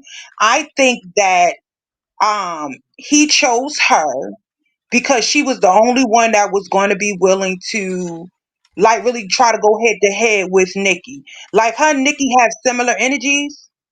And I think the rest of the women that he was seeing would have never pulled the stunts that Erica pulled. Because remember, Erica was like going, like, really going at it, like, with Nicki, like, over Safaree. Like, she really was like, trying to literally go at it with Nicki Minaj over or about, not necessarily over Safaree, but about Safaree. So I think that's the reason why he chose her ultimately. Like, yeah, I'm gonna marry her. She's willing to play, the same stunts. She's the only one he felt. I don't know if he felt like she could take on Nicki, but she had the balls to take on Nicki. Like, and he knew she was a clout chaser as well. Now, there's a lot of people that feel like Erica had more notoriety. She was more known than Safaree, or whatever the case may be. But um, he was known because of Nicki. Nicki definitely has a bigger clout, bigger stage, and you know what I'm saying. Her reach is bigger than Erica. So it wasn't like like Erica like went beneath her level or whatever the case may be. But I agree, everything, like, both of their patterns have been consistent. They knew what they were getting with each other. Like, Safaree is nowhere that you can ignore. When Erica came on the scene, Erica literally was known for kicking her oldest son's father in the face. That was her, like, so we knew that she had some type of, like, emotionally unbalanced instability about herself, and violence was very much prevalent in her life. Like, she didn't care or whatever, and she was unhinged. But okay, Erica, you knew who Safaree was. Like, Safaree went and slept with people that you quote unquote were calling your friends. Even though I don't think any of these people were friends, y'all were just co-workers, but you guys were classifying each other and labeling each other as friends. And you were okay with that. So y'all knew what y'all were doing. And I just think that is really sickening to weaponize these children. Because I'm gonna be honest with you, I don't think that I really don't think that Erica had those children because she genuinely wanted to be a mother or whatever. I think she had her children because she thought it was going to save her marriage. I think, like most people think, she had a fantasy in her mind, but I really believe she thought, okay, I'm gonna have these kids with each one of her pregnancies. I'm gonna have these But this is kids. the gag room. This is the gag room, which is why I don't feel bad for Erica, because Erica's the one who told us that during her first pregnancy, Safaree didn't even want to fuck her because he wasn't attracted to her pregnancy weight. Right, but you know how some people are so delusional.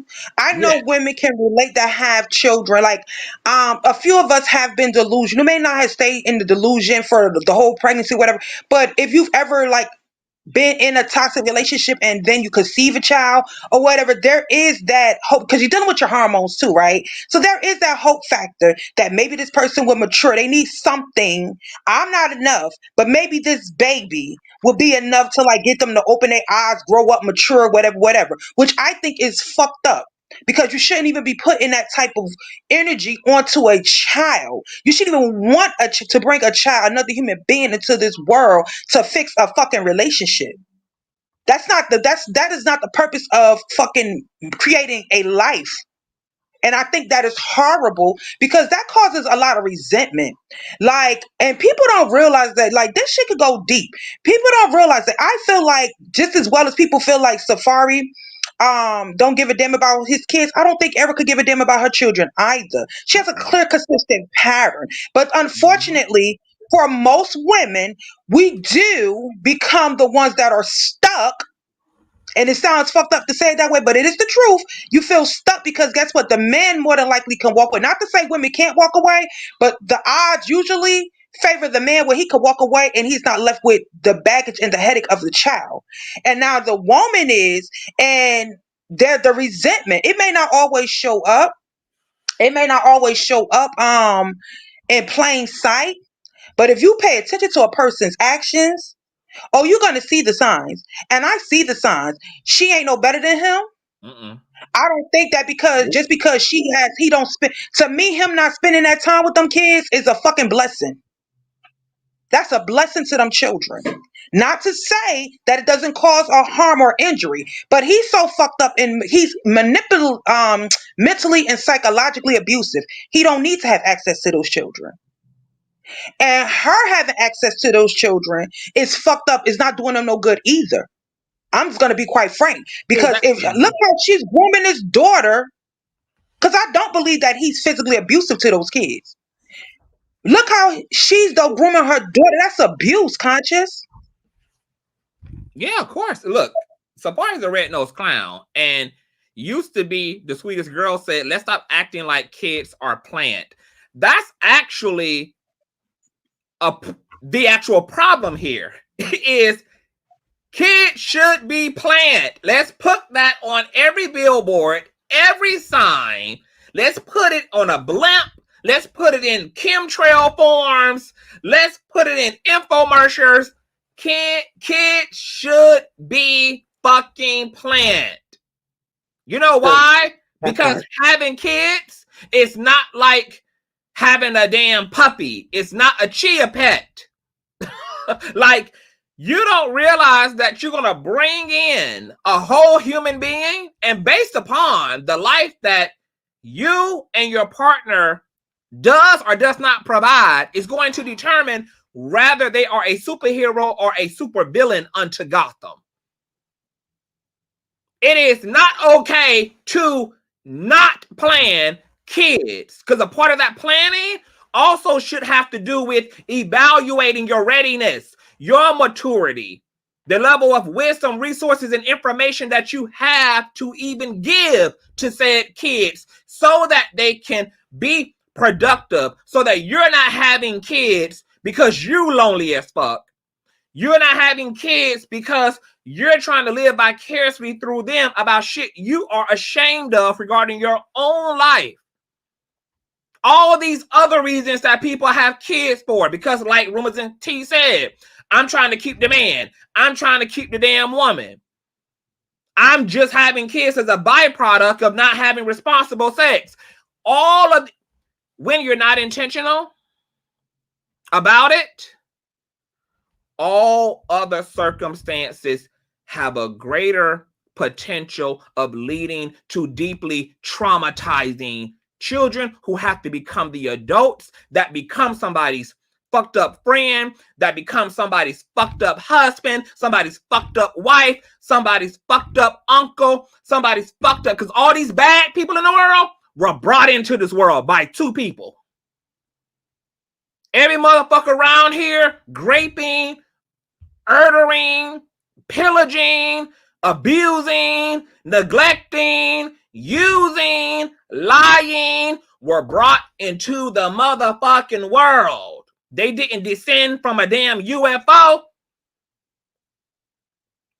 Right. And I think it's that having kids, since we now understand the profoundness of childhood trauma, I don't think kids should continue to come into the world by accident.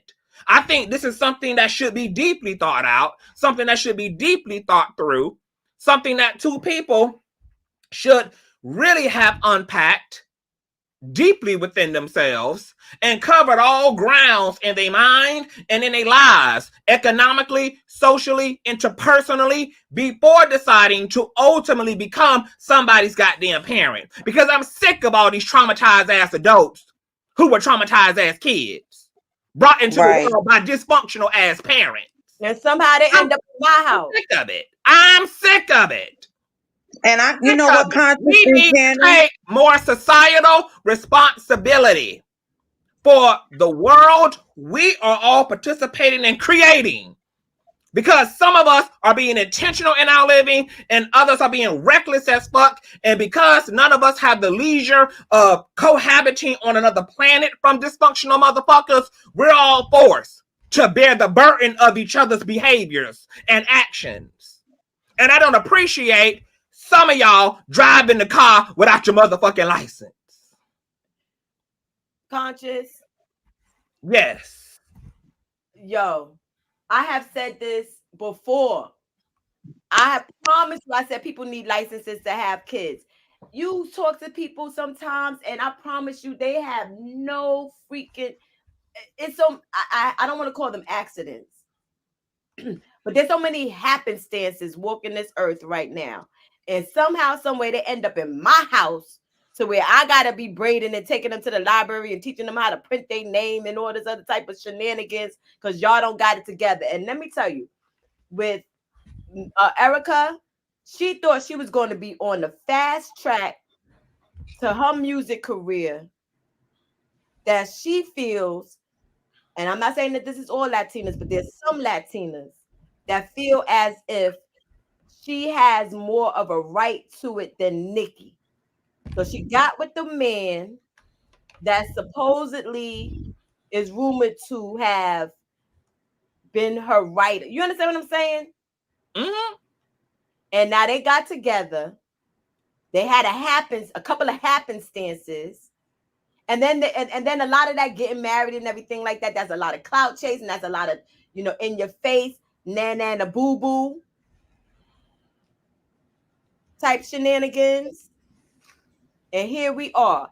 And I didn't need Erica to tell me the reason why he put them kids in camp. As soon as he said it and then started saying my mother was here, you didn't want to have to deal with them. Mm-hmm. Mm-hmm. You didn't want to have to deal with them. My mother was here. She really likes being around the kids. Yada, yada, woo, woo, woo. Your mother was here to take care of them, and you had put them in camp because you ain't want to be bothered with them.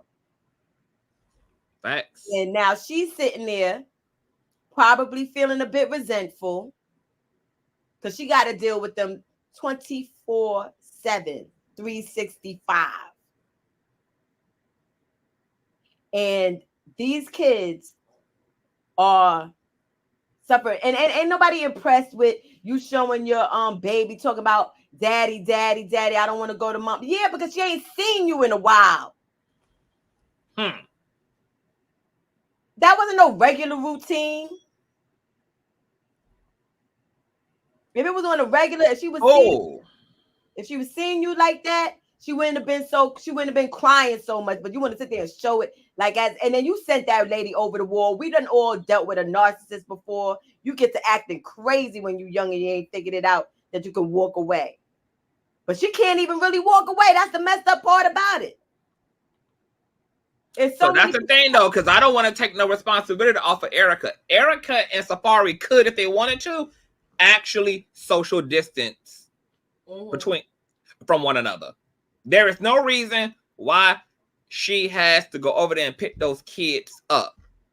Right. They both have enough of a monthly income, even if they have to reduce their living, because it's clear to me that they both are living beyond their means. Right. So appropriate your lifestyle, even if it means downsizing the home, downsizing the car, so that you can have more coin coming in per month.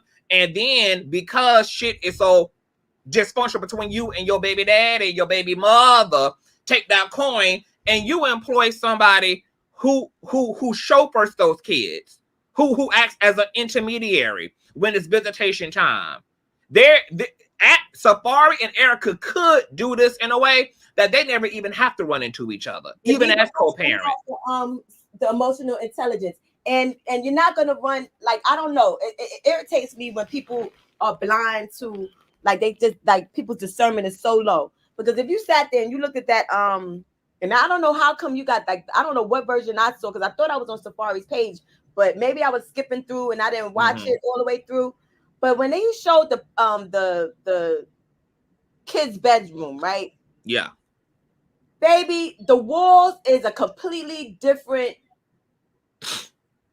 theme and variation from the furniture that you got from freaking Walmart real fast to film this doggone video you wanted to film, because whatever you had going on there was supposed to be like a man cave type situation and everything, and you don't need that big old house. You talk about, I don't want them in a condo. Nigga, you grew up in a project. If you don't get the fuck on. I want to respond to D Love, who says, isn't it telling that the kids didn't want to go back to Erica? No, it's not telling, because see, when people look, the only people I honestly trust, the only truth tellers I actually trust are the truth tellers who tell on themselves too. And neither one of them do that. They tell on each other. They don't tell on themselves as well. So that lets me know that these ain't truth tellers. These are people who are both trying to control the narrative and protect their egos and their reputations, because the other explanation for why those kids didn't want to go back to Erica is because they don't see their fucking father enough. While he's trying to be coy and manipulative and show the kids not wanting to go back home because Erica is so difficult, so hard up. The other explanation they ask to be clinging to your neck is because they don't see your ass enough. So yeah, they're going to be clinging to daddy. They're going to not be wanting to go home when there's going to be weeks and weeks and weeks that they know are going to go by before they see your ass again. See, anything could be true in these instances. They both are trying to weaponize narratives and project onto those narratives to make each other look sick and to make each other look bad. So I don't trust any of the things that really either one of them say. All I know is that they both out of order as hell. Yeah, I think that I think he love bombs his children the same way he love bombed their mom. I definitely believe he loves bombed them as a form of manipulation. And they're so young, you know what I mean? Like, he could have literally given them, took them everywhere under the sun that particular day. And then turned around and recorded them. Like, we know people play these type of games, and it's unfortunate. Like I said, to me, they're both a danger. I pray to God CPS gets involved, because I just don't feel like those children need to be with neither one of them. And it's sad because they're the parents. Like, they're the parents, but neither one of them are really good for the kids right now. Like, I don't know who the hell released that statement for Erica, but I know that somebody from inside, maybe her publicist or something, like, girl, if you don't stop, because all of this it will backfire against them. Like, the courts don't have to. No, I'm talking within the court system. The courts, it could backfire against both of them, where the court can literally just remove those kids from both of them. Like, until you guys get your shit together, show us proof, da da da da. And I think that's kind of like what needs to happen in this case, because it's really crazy. Like, T Lounge, you were saying, like, she can't really move on. Yes, the fuck she can. She moved the fuck on when she left that oldest son father. She moved the fuck on then. She moved the fuck on when she lost them kids by Bow Wow. When she's an opportunist. And I'm not taking nothing away from him. However, my biggest problem with Erica is, as a mom, because some of us have had narcissists had children by narcissists. I have. My oldest son's father is a whole narcissist. He will never get that energy out of me. Never get that energy out of me. You can't touch. Conscious was saying so much. I was damn Conscious. You sure you ain't nobody baby mama? Like, because the reason why I'm so passionate about it is because I play a alternative parent. I have nieces, I have nephews, I have the children of friends that I am helping to guide and raise at this point in my life. So I am the auntie of my community, and somehow I inherit everybody's kids and responsibilities. So it's, you know, I do have that direct experience, and there's so many conversations that need to be had before we even get to kids that we just as a people are not having with ourselves. Because this has to go beyond having kids. The conversation that we all need to be having as individuals has to really do with the condition of ourselves and taking a real good, honest look at that self-inventory, because what we're not addressing in ourselves becomes the very variables that make us choose the things we choose, the partners we choose, the behaviors we choose, the actions we take. Everything becomes made in the image of whatever our condition is as a people. We are and have just been a society that has been flippantly having kids just because we just can reproduce, and that is just what happens to happen when we engage in sextivities. Right. And agreed. I have a problem with that. And we're not conscientious about how powerful of a ability that is to reproduce. We're not really internalizing the level of responsibility that comes with not only just economically, because some people think that parenting is just about having the money to supply it. And we know that it takes more than that, which is why you got rich kids addicted to drugs with daddy and mommy issues. Because money don't make a daddy or a mommy.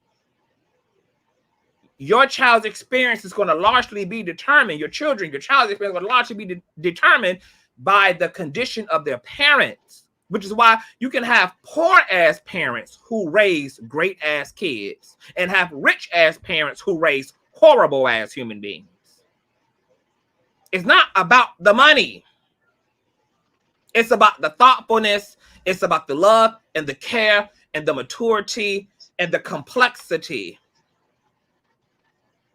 of your parenting style and ultimately of your condition. And it is so unfortunate that we have so many blind, hurt, broken, unconsciously wounded ass people who are just getting pregnant. I literally have had people, including relatives, just say, I want to have a baby just because I just feel like I'm just ready to have a baby.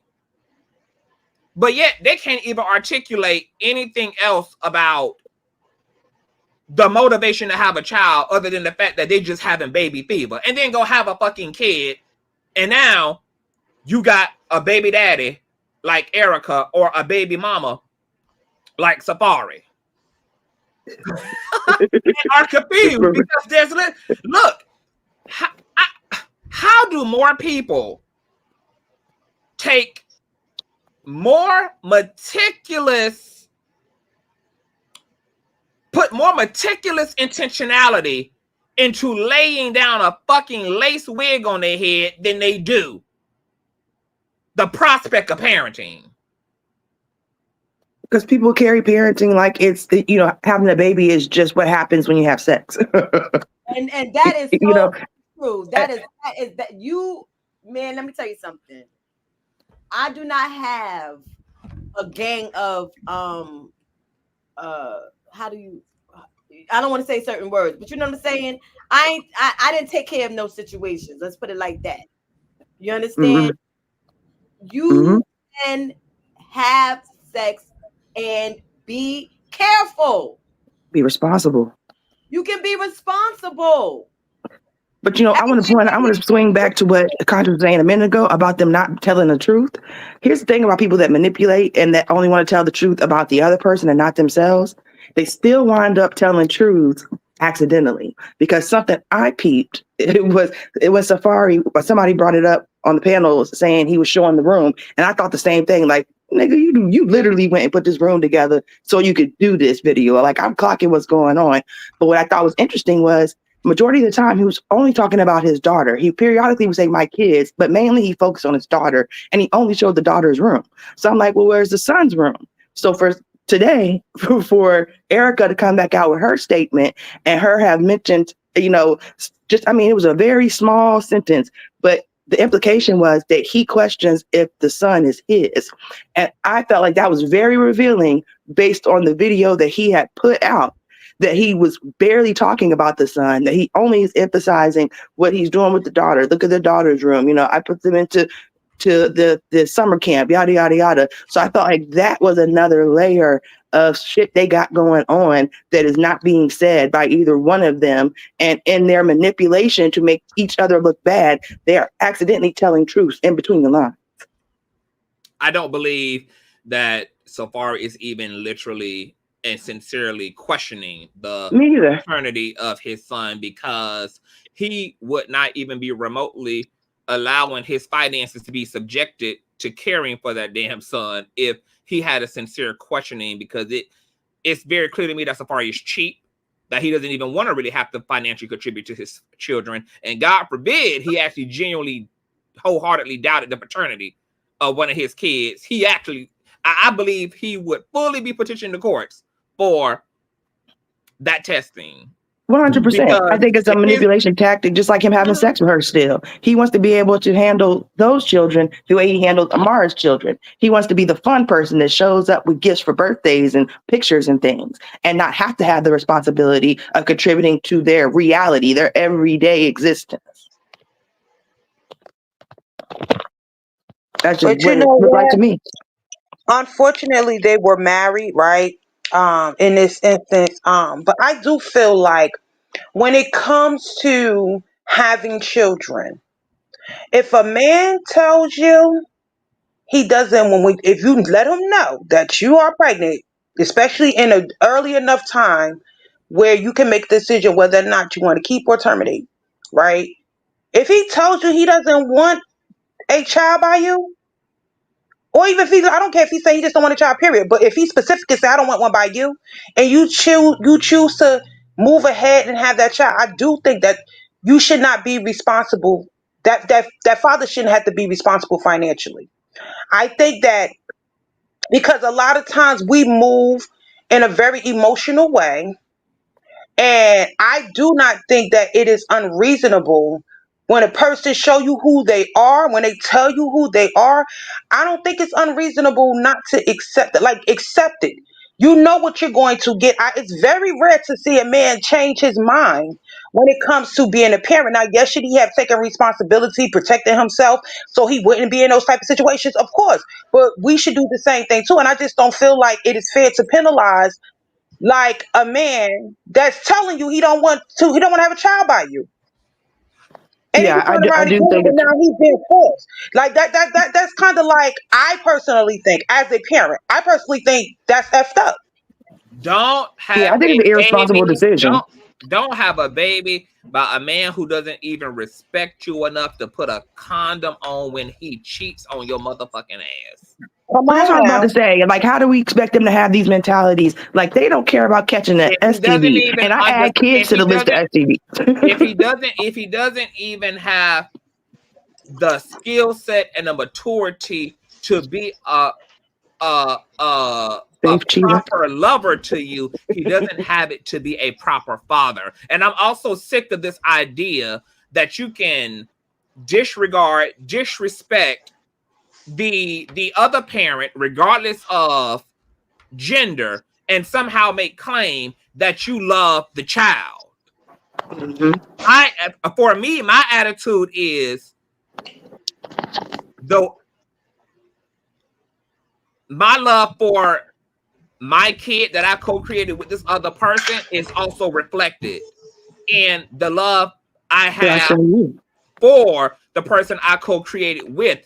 My child being inherently connected to this person, my child being able to have a shared experience that's going to involve this other person is what's going to motivate also my treatment of that said person.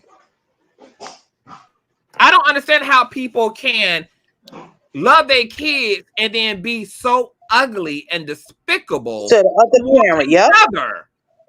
How does that make fucking sense?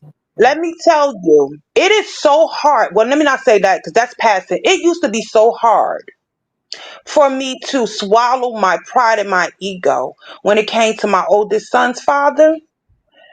I used to want to beat his motherfucking ass, and I used to want to sit and talk about like to tell my son everything. But I took the mature route. I watched my mom. My mom, like, even though we had our issues or whatever, there was a lot of good things, lessons that I learned. My mom never talked bad about my father, ever to her children, ever around her children. She never complained. She never treated him any different. Like, and I literally, that was the one thing I admired. Like, one of the things I admired the most about her as a parent. I mirrored that with my children. I could put either one of them on this line right now, on this panel right now, and they would tell you. I will not disrespect their fathers. I don't like, especially my oldest son father, he's a whole deadbeat. But I will not disrespect this man because ultimately, I look at my son and I realize one thing only. If it wasn't for him, I wouldn't have my child. And I love my child to death, right? And if I go after this man any way to like tear him down, because I don't have to do it, it's not necessary. My son, he's definitely old enough now. He knows the truth. But that takes away the respect I have for my child. Because children look at shit like that, y'all. Like, whether we believe it or not, kids look at shit like that. Yeah. Whether you feel it's justified or not, even if your child could feel like it's justified, they still look at stuff like that because that is like it took both of y'all. It took And both that's of why y'all to some make parents are still love. together too. That's not just people that separated, because you can be Right. in the relationship still and still have that level of disrespect that is being blatantly seen by the kids. And it's hard. I don't want to make it seem, listen, because I know there's some people in the chat, some people that's going to be watching the replay. I know it is really hard. But I promise you, you know when it became so easy for me? It was hard initially the first 6, 7 months of my son's life. After that, it was because I was over it. I had no attachment to that. That's why I knew when you started this live, you was talking, I kept repeatedly writing in the chat. This is not about these kids. This is about that penis. This is about the ego. This ain't got a Yeah. damn thing to do with, and it's really not about love. I'm just gonna like Erica is not in At love with all. him. And I want to say Safari's this. not in love with Erica. It's And I, about This winning is and an losing. ego thing. and I want to It's say an this. ego thing. Go ahead. I want to add into this. I also want y'all to respond. Oh yes, the link is for anybody who want to come up, you guys. Yeah, it seems this like going back to that love conversation, the love for the kids thing. That I don't know about y'all, but you know, I'm already empathic as fuck. So it's already in my nature to put other people ahead of myself. Like that's just my nature. Man, even when it comes to my nieces, my nephews, even when it comes to my godchildren, who I literally partake in, actually, I'm raising, like when I see, I don't understand. I don't understand the disconnect because I feel like once these kids come into play. Like, once you look at them, once you realize what you've done, like, I've literally co-created. I've literally brought forth another life. I'm literally responsible for this person or these person's experience. I'm sorry. Like, for me, everything becomes about that. Like, there's like a selflessness that just takes over automatically. Like, this ain't about me no more.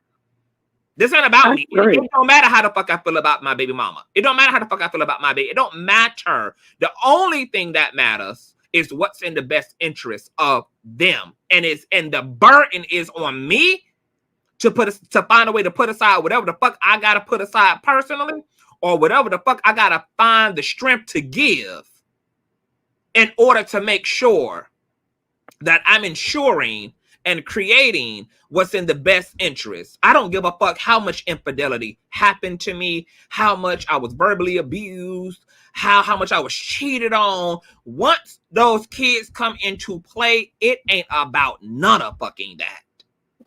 It ain't about a shit of that. It's literally only about their experience and the quality of their experience in this co-parenting dynamics. And I'll go lick my wounds about my trauma elsewhere. But that is not going to bleed into my experience as a caretaker. That is not going to be projected onto my experience as a caretaker. How I that's the part I can't understand either. How I personally feel, what my personal experiences are, is irrelevant. I don't understand how people can manifest this level of responsibility and not enter into that selflessness and make that whole experience about all of their personal shit with this individual.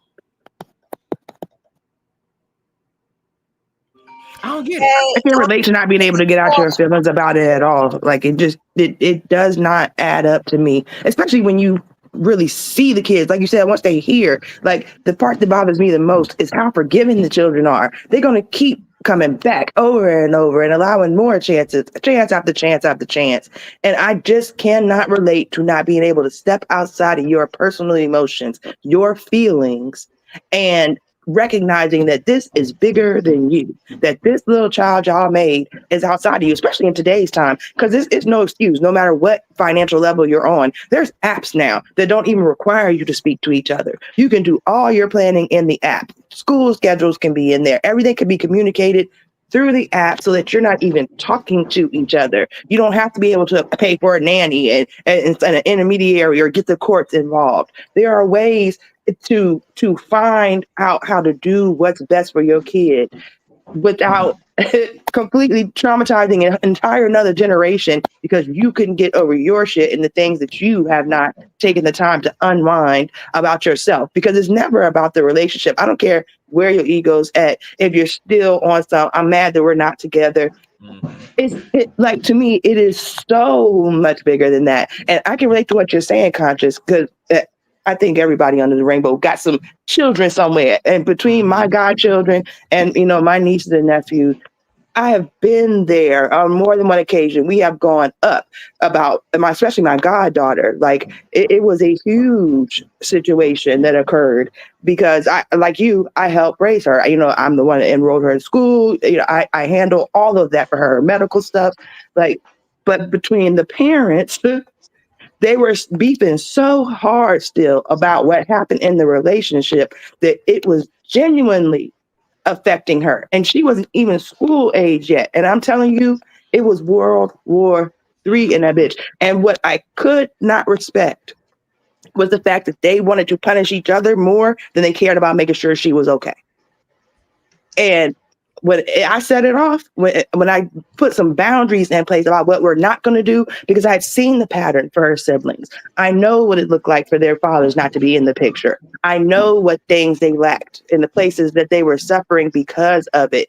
And I just could not see that go on. And I knew that if some healing occurred here, that it would help them too. It may not be their fathers that it's happening with, but the normalcy, the deliberate intention, the forcing everybody to have to stand in a big grown-up draws and do what's right, whether they like it or not. And I'm telling you, the shit made a difference. Like it switched it up the entire game for everybody, for all the kids, because it created.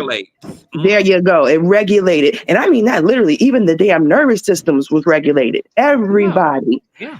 But you was know on what? an entirely And that's what I different want plane. Erica Mena to take responsibility for. You cannot justify acting horrible in the name of defending your fucking kids. You have to take responsibility for a behavior as a woman that was there before Safaree ever got into the picture. She's making her inappropriate ass behavior. She's making her physical violence about protecting her kids. You're out of your fucking mind. You're out of order as a woman. That is not about your kids. That is not about Safaree. And you're out of order for justifying such behavior in the name of protecting your kids. Right.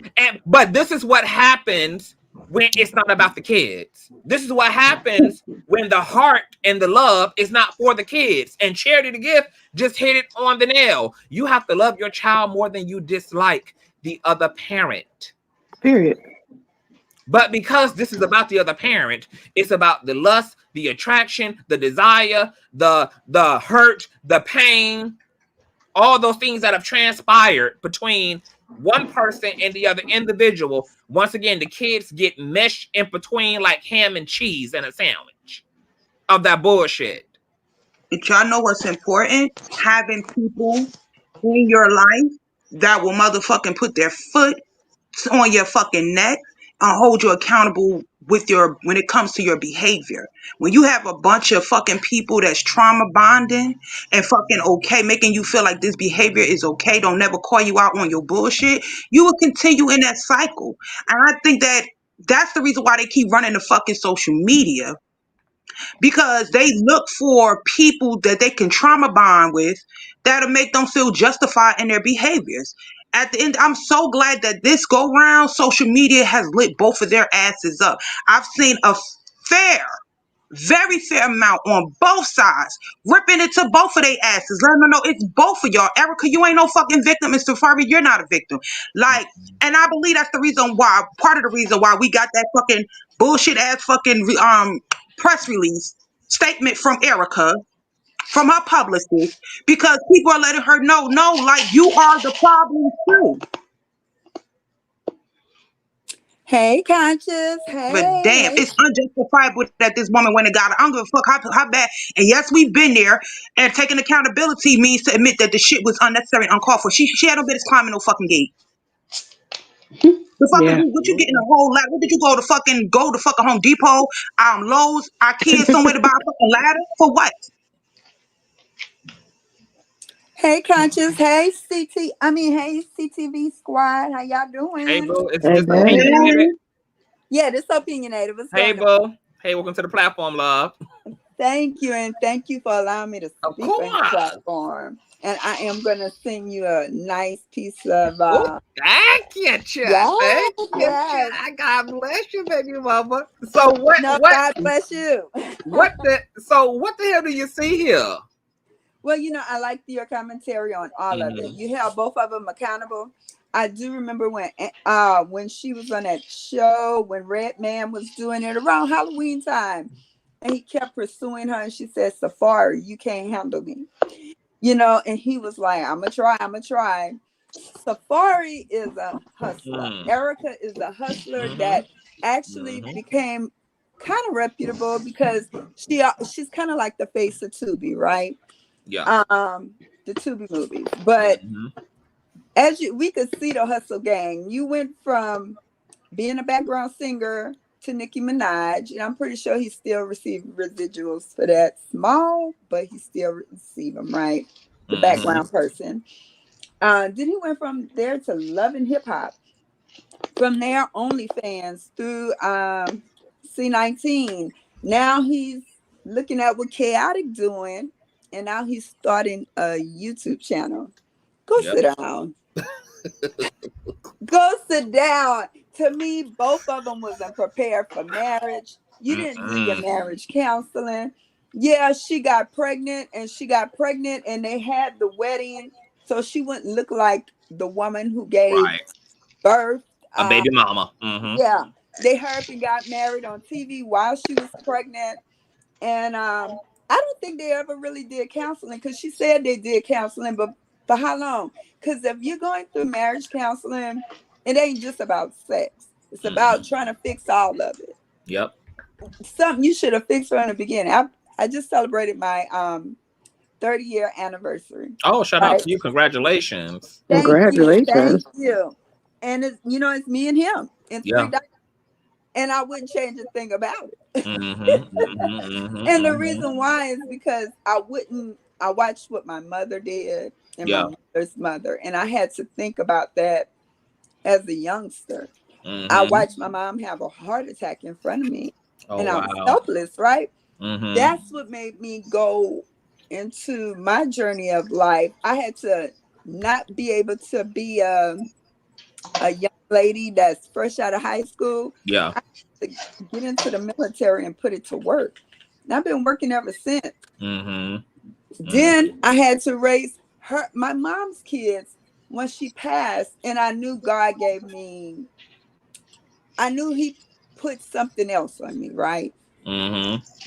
Also, I just wanted to have discernment for myself. I Yeah. didn't want a pack of kids. I didn't want one kid. Yeah. I didn't want to bring a kid into an environment until I did the proper work, and I wanted to become a wife first. And with that, it took vetting.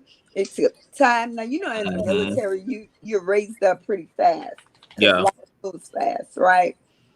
But thank God, I married the man that I did. You know Amen. what I'm saying? And I didn't bring any children into this world.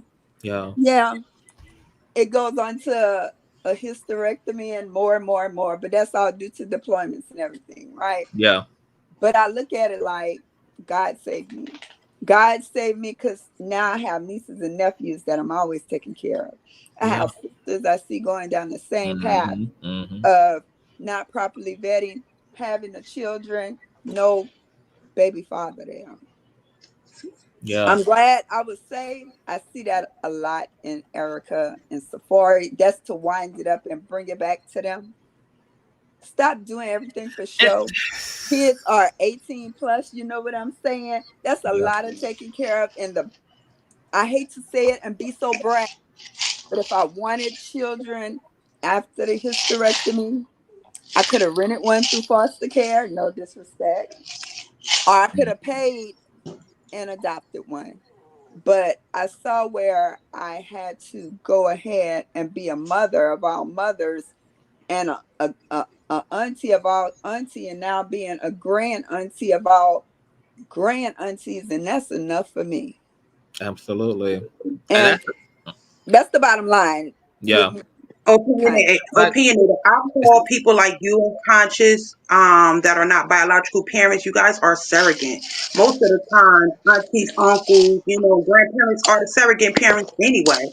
And that is a blessing because most of the time, surrogate parents bring a more healthy perspective to your life than your own bio parent. So I want to shout y'all out and salute y'all and thank y'all because if it wasn't for my surrogate parents, like I don't know if I would have ever came to the point in my life where I can see the faults and be of myself and do the work to be the best version of myself for my children. And that's why I think it is important. I have to agree with Conscious. We said this a few panels ago. Like most parents would tell someone like that don't have kids, that advice we was talking about, think T Lounge had brought it up before. Like we'll tell you real quick, like, what I'm saying, there ain't no rush. Live your life. You know what I mean? Like, and it's not, for me, it's not a thing of I don't love my children or whatever, but I understand what it takes. Like, you have to be selfless and you have to be honest. You really have to be honest with yourself. Most of us know good and damn well that we were not prepared to become parents. For those of us that did the work before the child was birthed, thank God. For some that did the work after the child was birthed, thank God. But it's a lot of people that literally refuse to do the work. And I just don't understand it because you're harming your children. Like Conscious said, these are the ones that's out here being abusive, disrespectful, pure fucking menace. Pure menace. I do look at Safaree's mom. Now, I have seen clips. I don't know if any of y'all have seen it, but I've seen clips of Safaree's mother digging in his ass. But at the same time, I feel like this behavior in him was literally nurtured by his mom. Because why is he so comfortable? Like, there's nothing wrong with dating. It's nothing wrong with it if you're going to be transparent and honest. But why is he so comfortable? Like, it looks very strategic that even though they said it was for a storyline, I believe that. But why would you go after Amara? She just had those babies. They weren't even out of fucking diapers. Why did you feel comfortable when you have your own set of children to go, even if it was for a storyline? Why did you feel comfortable going over to this woman Because and using this that's all woman? about the narcissistic abuse that I was talking about. That was a way to punish Erica. I'm going to get a woman who already have kids so that I can give those kids what you're saying I'm not giving ours in your face to antagonize you. That choice to be with Amara was literally about antagonizing Erica and continuing to gaslight her. But knowing, here's the thing, that's why I'm going back to the mother. Knowing that your mom raised you by herself and knowing what all that entails, why would you be okay? So that lets me know somewhere, and I'm not trying to put all the blame on his mother, but a lot of times it does start with with the parenting and not correcting your children, sitting back and talking and bashing the other parent. Which is never, in my opinion, it's never necessary. We don't have this conversation on the back end content. To me, this stuff is not necessary. I never, like, as much as I wanted to do it at times, I never felt like there was never that much anger and animosity in me to really sit back and bash my son's father. I knew that he was going to see the truth for himself. All I had to do was show the good example, set the good example, and not be in my feelings and my emotion. And again, it wasn't easy them first 6 to 7 months. It wasn't. But I still did it. I stepped out of myself. And man, but I just jumped in and said, I really appreciate the surrogate parents that step in, because y'all have the ability, even though you may not agree with all that you see and hear, right? Y'all have an ability to be emotionally intelligent and do what's best. Step in and you know what I'm saying? Like, not deal in the feelings and emotions of other people. Like, I just wish people get out their fucking feelings and emotions when it comes to having children. That's the thing about it, is that, like, we all gonna feel. Like, we all got feelings. But that's where that maturity comes into play at, is that you don't act upon your feelings. You act upon the principle, and you act upon the responsible thing to do. You process your feelings in healthy ways. You process your anger in healthy ways. You process your afflictions in healthy ways, but you don't move impulsively and base those decisions off of those feelings. And what I was going to say to Opinionated, I think she dropped down or had got cut off, is when she was basically saying, like, I looked at my own experience and that informed me about, you know, whether I wanted to go that route or not go that route. That's all people have to do. Like the reason why I'm not gonna have no motherfucking kids of my own until I'm ready to do so, if that's ever even something that I even really feel the desire to do, is because I look at my own experience as a child. And that is what informed me about how deep parenting actually has to be. Because my parents were not prepared, based upon the word they came from, to raise a empathic, two-spirited black male. The world they came from was homophobic as hell. It was deeply religious as hell. It was deeply conservative as hell. So when I'm thinking about my own kids, I have to process all of that. Like, wait a minute, this ain't just about having a child. Am I ready to have a trans child? Am I ready to have a non-binary child? Am I ready to have a same-gender loving child? Am I ready to have a non-Christian child? Am I ready to have an atheist? Because the reality is, I don't know what the fuck is coming down the canal. I don't know what the fuck is about to be given birth to. I don't know what type of personality this is. I don't know any of that. And I have to sit back and contemplate. And I think it's responsible for all people. When my brother was having his, when he told me that his girl was pregnant, the first thing I asked him, I said, are y'all prepared to help whomever is going to come down our pipeline? What if this is a trans person coming into our experience? Because these are just things that people don't think about. People don't think about the fact that, wait a minute, bitch, I have no idea. It is a whole mystery. Am I prepared to have a handicapped child, a autistic child, a or all the child above? that's going to have conflict. Like, we don't think about any of this. And these are things that we have to process and prepare our humanity for, because once again, it's not about us once they're here. And it's totally up to us to take care of what the hell comes into this experience. Am I diverse enough? Am I cultured enough? Am I wise enough? Am I selfless enough? Am I open-minded enough to be great to whomever is about to be manifested through this reproductive experience? That is something that I know the majority does not contemplate. Most people are just already expect their child to be healthy, expect their child to be straight, expect their child to be all these things. They do not take into consideration that anything can literally come through.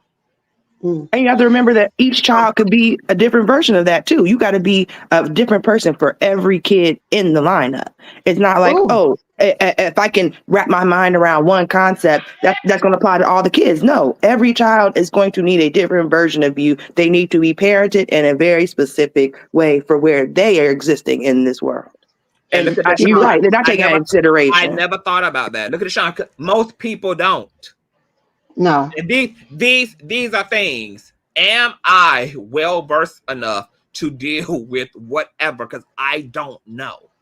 You don't. It's not like we're customizing our children. Yeah, you may do in vitro, and you may be able to control some things like some genetic components. Oh, I want my child to have discolored eyes. I want them to be mixed race. I want to have twins. But you don't get to customize personality. And you don't get to account for what other biological things are going to happen once that child is in the nurturing stages over those 9 months. Or hell, God forbid, you have a classic so-called, standard expected kid. Are you prepared to deal with a life-changing event that may change that normalcy pattern in that family? Are you prepared for them to become a handicap? Are you prepared for the tragic accident that could change the life of your husband, the life of your wife, the life of your spouse, the life of your children? We are not actually sitting down and really thinking about the magnitude of life and the level of life that we are living. And we're not thinking introspectively, and we don't have on a wide lens when we're literally contemplating our actions. We are literally so short-lived and have our lens on selfie mode, and then wonder why we shook and we bamboozled and we shocked and we surprised and we so unprepared. A lot of this unpreparedness is because of just a lack of intentionality. And just not doing the work to contemplate your existence, to contemplate other people's existence. Right. Can I speak to that, Conscious? Hey, everybody. Yes. Hey, Conscious. Hey. Well, I want to speak to what you just specifically said. And there were so many points, y'all, through the whole conversation. I'm up here working, trying to get these agencies their money. So I am on government time, but I'm just, I got a list. But anyway. What you just spoke to, Conscious, no. I think if every parent or potential parent sat and thought that way, we will stop reproducing. If we truly thought about what can happen, 7 months after my daughter was born, I found out I had MS. Well, actually, me having her brought out the MS. The neurologist saying this has probably been here since my early 20s. But little things were starting to happen. And once I got that, what's the thing they put in your backyard, y'all mothers? Oh God, what is it? Yes, ma'am. Once I got the epidural in my spine, I do remember my right leg went numb so fast, it scared me. I thought it was going to take time to work. No. It happened immediately. Anyway, going past that, I had problems walking, all that good stuff. And every day is truly a struggle. I'm blessed enough to work for the government. And I only have to go into the office 1 day a week. But do we really, and I tell my husband, I say, babe, if I would have known this was going to happen, I would not have had this baby. And he was like, can you say that? Blah, blah, blah. The point is, I think if people really thought about what could happen, I'm scared every day. Not just with my disease, but is she going to be a good person? Is she going to treat people right? Am I doing this right? And my husband said to me, oh, you being too hard on her. I have to correct him and say, listen, I'm teaching her to be a woman outside of me and you, and outside of if our parents were there or if somebody was there to take care of her. She has to know how to survive. Yeah. The same way if we had a young male, I'm sure I would have problems with the way you and him relate. But understand when me and her are going through things, I'm teaching her, even at 4, how to hold herself as a woman. Going back conscious of what you say, are you prepared for what you're going to get? No, nope, nope. I'm not. But the only thing I hold to is knowing she mine. And whatever in this world happens, whatever she decides, I'm going to love her. Now, if she do some crazy shit like go shoot up a school or something, hey, you shouldn't have did that. That was wrong. Of course, I'm beating myself up as to what I did for her to get to that point mentally. But I'm still going to love you. I still will send you a package in jail. I'm not going to throw you completely away. But no matter who you decide to bring home, I'm going to love you. I'm hopefully going to like them enough. Whatever you decide to live your life, I'm going to love you. You're mine. And I can say that because I have a sister that married a woman. And me and her talk more now. She's 7 years older. Me and her talk more now than we ever did growing up. And she shares things with me that I'm like, one day I told her, I say, look, don't you think I need to have this conversation with you when I was 20 and you were 27? She said, yeah, sis, but my mind wasn't in the right place. I said, I wish it was. That could have helped me with so much I didn't have to go through. It's someone who was older, but not my mother, I can talk to about what I was going through that I could relate to, but it happened in God's timing. Yeah. I said all that to say a couple of points all y'all made, I'm trying to hit them. I forget the young lady that said, no, somebody put in the chat, people do not, y'all act like everybody playing for kids. Let me tell you, I didn't plan for a kid.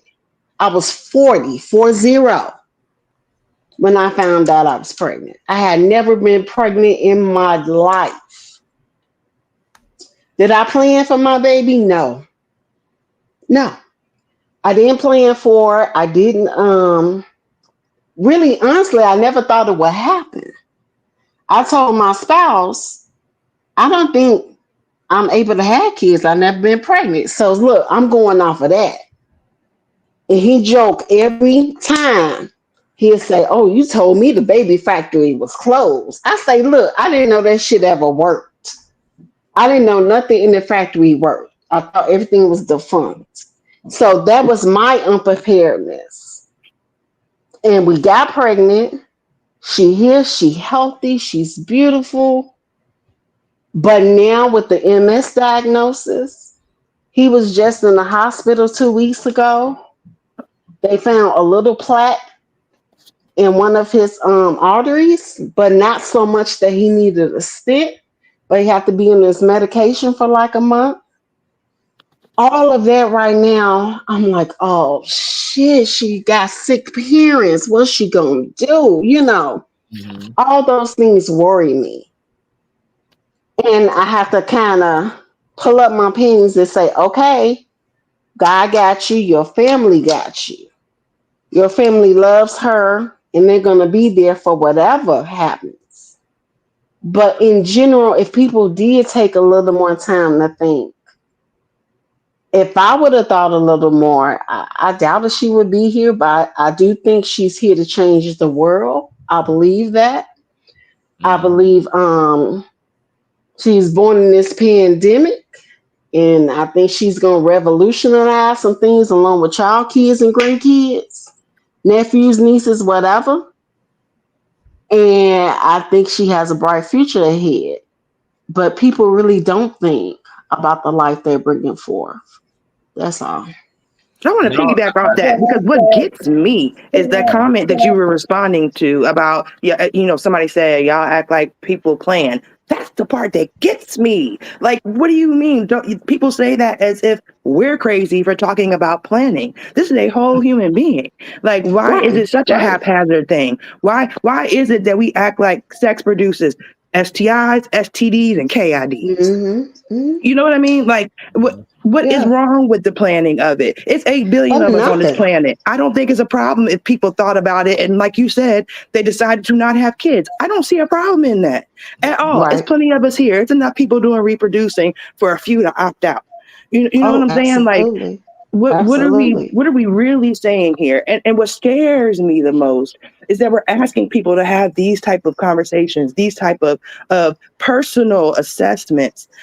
People that say things like that, like, well, you act like people plan, or people that say things like, well, if he didn't want a kid, he should have wore a condom. Like, and we're literally trying to tell you in that mindset, in that place, to do some self-assessment, to do some real accountability, practices, like making sure that what you're doing is with intention. And that is where you are in your head, is that you see this whole scenario and all you get out of this is, if he didn't want a kid, he should have wore a condom. Like, the mere fact that is a reason to have a child to some people blows me. I agree. Can I jump in here first and send you love and light to the young lady that was speaking? I just want to send you abundance of love and light. Thank you. I receive it. And I want to say, touching on the whole planning thing, because there are people, contrary to popular belief, there are people. We do know that the majority did not plan, but there are people that have planned, and unfortunately, they did not plan in a realistic manner. A lot of people fantasize their lives. People don't look, they don't look at both sides of the coin, the pros and the cons. We look at things from a very rosy glass color lens. The fantasy. A lot of people that have planned to have children, whether they chose to get married prior to or not, a lot of them, they thought they picked a perfect mate. Even those that have chosen to do it alone and go through, artificial simulation or whatever, they fantasize what their children were going to be like. A little mini version of themselves, the good but not the bad, right? And I think that when you plan, you have to be realistic. And even when you don't plan, you still have to have a realistic mindset.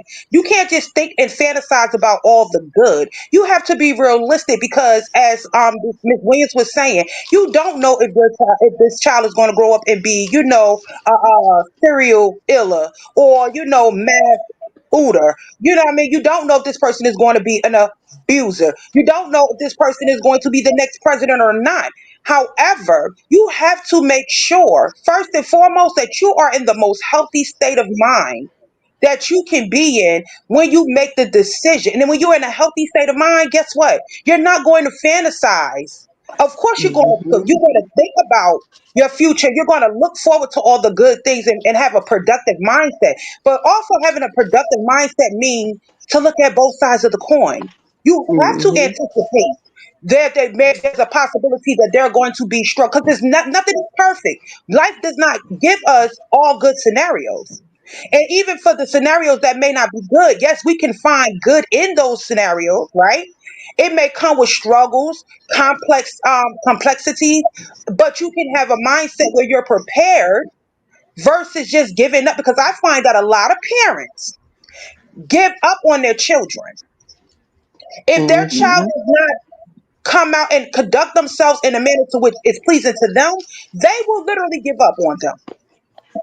They will drop the ball, walk away, and never ever take accountability to the fact that maybe your child is like this. Now, I'm not talking about anybody's identity, sexuality, or anything, but they'll never look at it and think, well, maybe this is something that is inherited. Because we cultivate Can I, especially women, but before we you slip cultivate our away, children from the wombs. before you slip away from that point of T, can I chime in on it before you get too far away? Because you said something Go ahead. about, hey, knockout. You said something about what did you say? You said something. I forgot what you said, but what I was going to say to what you said. Oh, you said that most a lot of people don't love their kids. This is a really sickening reality that we need to really address and be honest with, because that is the truth. What a lot of parents are conflating is attachment for love. You are attached to your child. You don't love your child. And a lot of parents think that because they are attached, or they don't know the difference between attachment and love, that they're one and the same. I've watched a lot of parents who would allow a lot of fucked up shit to happen to their kids, even their adult kids. I have cousins, I have friends who can't get nothing out of their parents, even when they're clearly struggling. It is so hard for me to conceive of how you can truly love something and then watch it and break down. Watch it under eviction. Watch it under turmoil. Watch it under starvation. Watch it under these circumstances and then cling to the word love. That is not love, because one of the single most central nucleus components of love is empathy. Empathy. How can you claim you love but you have no empathy? I have watched people disown or not take up priority, just like on TROLLS. On TROLLS, the panel every Monday at 8 o'clock, like there constantly continues to be Black parents, particularly Black dads, who are in hip hop, like Bootsy and Ghostface Killer, who have justified not being in their son's life because that son is queer. And now that's a fatherless Black boy who didn't get a father because of the issue of homophobia. I've watched people thrown away for the most craziest of shit because of religious ideology, because of social ideology, and if we actually sat down and thought within ourselves, like everybody is saying here, most people are not generally speaking, are not generally thinking and being intentional about the cultivation of children. So with that being said, it's also why it's easy for a lot of people to not care and not love their kids, because their kids were not made in love to begin with. Their kids were made out of just going along to get along, going through the process of sex. Somebody happened to get pregnant, or just not minding pregnancy happen, not minding a child coming into the world, but once again, not thinking about the implications of actually bringing forth a life. Like, people are just being brought into the world under all these flippant circumstances, and it's leading to a global takedown. Our society is crashing, not because the earth is the problem, but because we the people are. We are collapsing our societies. We are not healed. We're not whole. We are living from our egos. We are hurt. We are struggling. We are not living intentionally and being very conscientious. And I know that if my parents had a thought about, wait, before I let you shoot the club up, baby, before we raw dog it,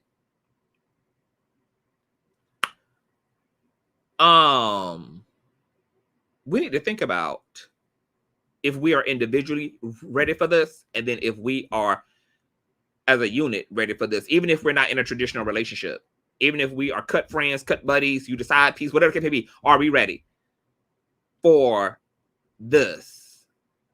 Who is this person? And are we ready to be unconditional toward that? Are we willing to do our job and to just love whatever comes as a result of co-creating together? Because if my parents would have known ahead of time that they were going to have a gay child, like Miss Williams said, she don't know what would it became, had we been able to see the future. And actually, I would have been okay. Like Rumors and T said, I actually would have been okay with not being born. Like, because if you can't do me right, don't do me at all. It's my attitude. I would prefer not to live a life of trauma. I would prefer not to be traumatized. I would prefer not to be abused. I would prefer not to be abandoned. I would prefer not to be thrown away. And if that is what was going to come out of the experience because someone wasn't what you thought they were going to be, therefore you're going to forfeit your emotional, spiritual, mental, and material resources to them because they're not acting how you're acting, and this wasn't what you thought it would be for your kids. This is why so many Americans, and probably just so many global inhabitants, like, have suffered with severe mental affliction and have contemplated taking their lives. Because so many people have been unconsciously mistreated by parents, families, and systems that don't want them for one reason or another. And then to make matters worse is that you have unconscious parents who don't really love their kids, bring them into a system that also don't love them too. Because Black and brown kids and Black, brown, and queer kids, Black, brown, and male kids, Black, brown, and female kids have to also inherit racism, anti-Blackness, homophobia, transphobia, misogyny, all these other conspiring, collaborating forces that are going to double down on the fact that nobody wants you and nobody loves you. And then we wonder why we're having a mental health crisis in this country. There are so many systemic issues that are being held together and perpetuated by an anti-love ideology, on top of the fact that people in their own interpersonal experiences are not receiving the level of care, attention, and the level of support from their direct and immediate community. And so all these things are compounding the mental health issue of Americans. That's why I'm not surprised that we have had over damn near 500-600 mass shootings in one fucking year. I'm not surprised when that happens. I'm not surprised that people are burning down the fucking village. I'm not surprised when niggas are shooting up the club in the fucking neighborhood. You're going to burn down that which don't love you and you don't love. Because what's your motivation to sustain it? If you've been abandoned by it, if you've been mistreated by it, if you've been unseen by it, you don't have no incentive to sustain it. You don't have no incentive to ensure that it continues on. You don't have no problem burning down the community and burning down the fucking village in one way or another. The whole issue of the world is we are not prioritizing and really getting to the root cause and the bottom line of that LOVE word, what that looks like and how to actualize that in ourselves, and then how to evangelize that to the world through friendship, through parenting, through romance, through neighborliness, through all these other facets in which we live and exist alongside other human beings. We're not getting to the bottom line of it. We're not addressing the love problem. We're not clear about it. And most people, especially when you are a part of a minority group, are just in that survival mode. You don't feel you have the luxury to really contemplate life and to philosophize life or any of that. And not doing this, not prioritizing this, luxury or not, is once again collapsing our community. And this is why the world looks so different. Even just shy of 30 years out from a generation. We already have a very individualistic mindset. So many ideas around community have been completely dissolved. It is now every man for themselves. We have watched so much of the threading of community just continue to fucking collapse because we are on the verge of a total collapse. We have an epidemic of love. It's reflected in the divorce rates, the single epidemic, the mental health epidemic, the GUN violence epidemic. We have literally a society of epidemics right now. Epidemics left and fucking right.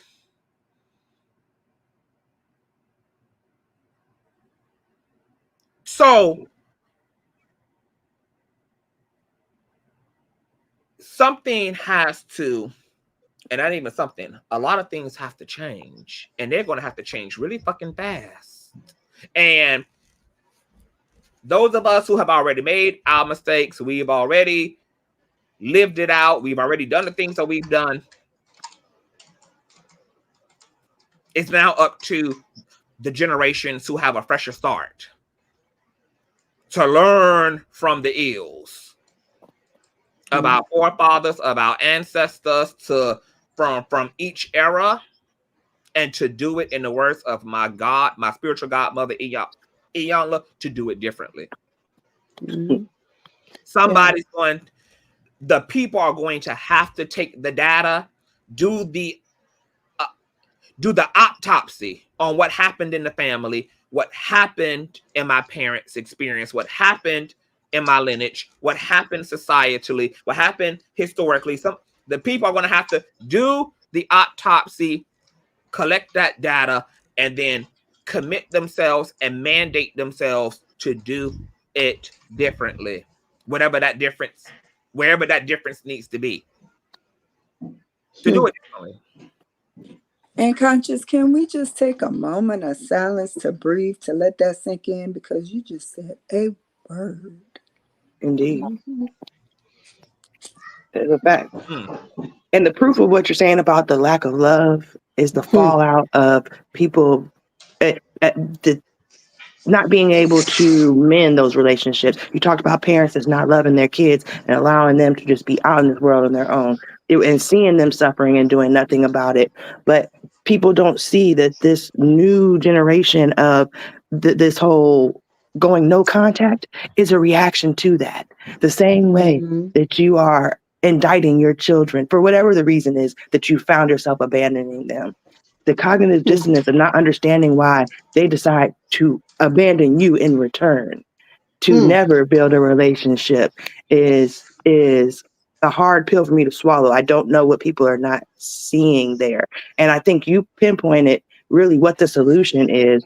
When you said the autopsy, I think that's what people are afraid of. They don't want to have to cut themselves from navel to neck and really open up and see what it is that's in them that is causing this. Because it's not about me fixing you, you fixing me, or us looking to the neighbor. It really is a self-reflection thing. And if you don't know how to love yourself, you do not have it to give to nobody else. Because if I can't forgive myself for what I did 10 years ago, if I can't give myself grace for where I'm at right now, I cannot and will not have that for you, even if I birthed you. Yep.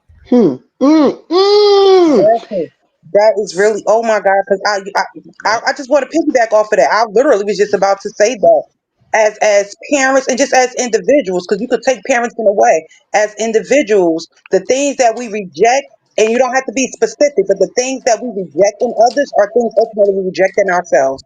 And honestly, you're right. I say it all the time in a very abrupt way and blunt way. People are lazy. People are lazy. And the truth of the matter is, I'm one of those people that I have to say it out loud. I can think it of myself, but until I say it out loud, it does not become tangible. And I believe there are a lot of people that are like-minded in that way. And that's why they refuse to say it out loud, because once you say it out loud, you have to do the work. I agree. I think you all know the African proverb, a child will burn down his own village just to feel its warmth. Yep. Just to have something to feel. And unfortunately, that is what is happening. And someone just said the words cognitive dissonance. I have a big problem with that. I will admit that. I'm saying that out loud. I was not the auntie. When the kids started crying, I got my keys to leave. That's the auntie I was. Yeah. I'm just being honest. They crying, they doing too much. I gotta go study. I gotta go do this. I always had to do something different. I had to leave. So being a mother now is to me the biggest like, whoa, this kid never leaves, huh? I can't drop it off nowhere. Gee, I really didn't think about this. It truly is a mirror. She is a mirror for me in so many ways. And so many things she says out of her little mouth with her little brain. It's like, oh my God, you are truly amazing. Like you. But I'm going to say this about what you just said about giving them something they can feel. I think that's the problem, though, is that we are giving them something they can feel. And this is their reaction to what we made them feel. Yeah. You get what I'm saying? Like you have to change what we're making them feel. It's not that we're not giving them something. We're giving them too much of all the wrong stuff. Absolutely. I was going to say that's one thing I can say about children. Their transparency through their actions and even their words, no matter how much we try to program children, they will make you face a truth about yourself. And honestly, it is one of the most refreshing things. I love having elders in my life, but I've always been an advocate for children. Always. I love children beyond words because what they have the ability to do, and I understand why adults want to silence children, why they don't want to identify children as human beings, because children will make you realize, like they will make you face the truth. There's no way you can deny the truth of a child, and because of their innocence, right? It comes with no agenda. Like children are so pure, even until they are corrupted fully. Children are so pure in their actions and in their being that you cannot deny. That's why I was so pissed off at Erica with her daughter. And I'm pissed off with Safaree too. But I'm so pissed off with her daughter. Because what you are creating is a monster. You're creating a Karen in your child. She will grow up thinking that it is okay to place false allegations on another human being out of spite because it will suit her needs. That is dangerous. Yeah. That is dangerous because she already has, even right now, at whatever, I think the little girl, maybe 4, I don't even think she's 5 yet, but she already has an opinion of Safaree. She already has an opinion of her father based upon the relationship or lack of relationship that they have. It is no need to sit there and feed your children or any child a bunch of toxic ass behaviors because the truth is going to be the truth. Kids see things that adults we turn blind eyes to. Kids don't have that ability to turn a blind eye unless they're taught. Yeah. And that's why we need to be protecting these children at all costs. Like, I can't emphasize that enough. I have friends, I'm not going to say friends, I have acquaintances now that have children. And I get so turned off by them because I listen to how they talk to their children, how they conduct themselves around their children, what they allow their children to be exposed to. And you know what that tells me? Not only do you not love and care about your child, but you don't love and care about yourself because ultimately our children are a reflection of us. Even though they're their own individuals, they are a reflection of us. I think sometimes people don't even know they don't love themselves, though. You know, for the people that you're speaking of, the associates, for all you know, they could, in their mind, they could be feeling like this is what they're used to. It was good enough for me growing up. It's good enough for my child. And they don't see that anything is wrong with who they've become as an adult. Yep. So what they're doing to their kid in their mind is not problematic because I grew up this way and look at me, I turned out fine. Look, I can They don't even know that they're suffering. I can guarantee you every last person that is in this conversation, whether chat or in this corner, even when we were children, we at some point or another, we knew We knew that our environment, if it was toxic, we knew that our environment was fucked up. We knew it. We knew it was something was wrong about it. We may not have had all the verbiage to express it, but we knew that it was not healthy. We did not take on the mindset, that mindset of I grew up that way and it was okay. Like I look how I turned out until we got of a certain age. But when we were still in our purest form of adolescency, we knew. Indeed. Yeah. So you don't forget that. You just go along, move on in life because it becomes the norm. You're forced to see it as the norm, but in reality, as a child, you know this shit ain't healthy. And And can you I know say what's funny something as a about that? person that don't have kids? I just want to really overemphasize this for people. For the ones I can see this from the outside because, like I said, I'm not a mother. I have a goddaughter, I have nieces and nephews, but I don't have a child of my own. And what I can truly say from the outside is that I think parents underestimate the influence they have on their kids forever. Because like you were just saying, you know, kids are resilient in that way, right? As small children, they see it, but you can change and they will follow wherever your change goes. But I think that people really underestimate how long that influence applies. It's not about their innocence as a kid. I really do think it's alchemical, like honest to God, because I have seen it in action. I have seen grown children, and I mean in their 20s, who parents are just getting to a place of being better, of knowing better, of doing better.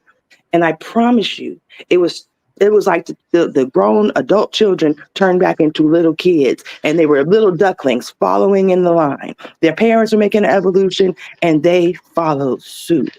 So I feel like the reality is it's never too late to change your mind or change your ways.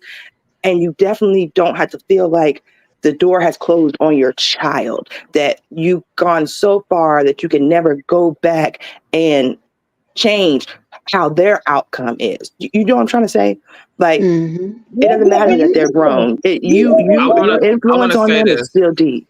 I want to add that because I think it's really important for us to get it through our thick ass skulls that, for one, your child is not a piece of property. Yeah. Your child is intellectual property of the universe, not you. Secondly, children are spiritual. What children bring to their families and to their parents is an ego death. And that's why a lot of parents have such an adverse reaction to their children opposing what is in fact their actual ego, because that's what this alchemical spiritual process is for the parent on the parent's end. Your lies, delusions, your error, your trauma is going to be completely aroused and stimulated by way of your child, especially if you are a biological parent, because what you have the unfortunate spiritual task of dealing with now is whether you have in fact marinated and produced a soul in the name of your healing, of y'all's healing, you and your partner's healing, or baby, whether you have given birth to your motherfucking alter ego. Because there is no such thing as, I don't know who she or he is. They ain't get that from me. No, baby. They got that from the unconscious. They got that from the unconscious you, baby. Stop it, Conscious. Stop with that teaching. I ain't with it. You can't do that teaching right now for me. I'm going through it. I can't take it. Can't take They it. are your motherfucking ego. And that open, what is being called that open rebellion, is them having the strength to resist the intrusion, the control, the inappropriate authoritarianness that we all settled for in our upbringing. We settled for our parents controlling the fuck out of us. We settled for our parents dictating the fuck out of us. We swallowed it. We found a way to internalize it. And then we go out here and preach that we are better people for it, when in reality, so many aspects of our lives are a reflection of just how broken that shit actually made us. Whether it's in our finances, whether it's in our self-care and our health, whether it's in our romantic relationships, whether it's in the way we socialize, whether it's in whatever way. These kids, because the scriptures say that every generation is weaker, but yet they are wiser, but they lack strength. So our children and their children, they wake up more closer to the finish line, but they inherit the obstacle of us holding their ass the fuck back as a result of our fears, as a result of our egos, as a result of our anxieties, our traumas, and us not having a blueprint for what it looks like if I let you do it, because I was never allowed to. So now my motivation and my parenting style is really rooted in fear, not in faith, not in the same autonomy that I know you needed, that I also desired as a child. But once again, because I don't know what that reality looks like, even if I also desired the same things that you did, I can't allow you to embark upon a path that I was not allowed to embark upon either, that I never gave myself permission to embark upon. There literally are so many nuances to this parenting shit. It's literally it's so deep, this parenting shit. Really having a kid is going to challenge. Being in that position is going to challenge everything that we are, and it's going to reflect everything that we are. And our kids are either going to be strong enough to take the meat and spit out the bone, or they're going to become, unfortunately, too, a byproduct of things and pathologies that are generational. They won't have the strength to break it either, because you never did it differently. They don't have the fortitude and the pathway to show up any differently, because you simply copied and pasted. You copied and pasted how it was done to you. This is what you know. You stick to what you know, for better or for worse. And once again, these kids are either going to be a byproduct of that, and that's going to be very unfortunate, or they're going to actively resist, because sometimes you embark upon co-creating a soul that don't give a damn about how much you tried to control and dictate just where they were going to go. They insisted upon a path, and they were going to self-actualize and become, against your wishes, against your wellness, against your motherfucking desire. And there ain't shit that they're allowing you to do but to have a front row seat, baby, to the show. My daughter told me, 4 years old, she said, we were at I'm sorry, whoever I cut off. I hope I didn't. We were at my sister's house, my oldest sister, 13 years older, who was with me. My mother went to work, so she was like my caregiver. I spanked my daughter like on her thigh. She cried just a little and said, "Mommy, no spank," and walked away. My sister looked me dead in my eye and said, "That's all of you. Do you know that?" I said, I don't remember that. She said, "That's all you." I said, "Oh." So I said, I told her father, why she act like that? And I guess I know now. I guess it was me. Oh my goodness. Yes, it's really a mirror. Your kids are a mirror. They are a mirror. They are a mirror. They are a mirror. But they're also they are a valuable spiritual lesson that can help us to deepen our into salvation. If we allow ourselves to really be open and to really look at the spiritual benefit and reality to being in any type of authoritarian position, or what is or the parental position. Everything mirrors us back to ourselves. All of our actions do, all of the stimulations in our lives do. And this Erica Mena, just taking it back there, because I have to wrap up the show. But taking it back to Erica Mena and Safaree, I think the greatest lesson that we can really take away is that it's time to be intentional. It's time to be intentional about our healing.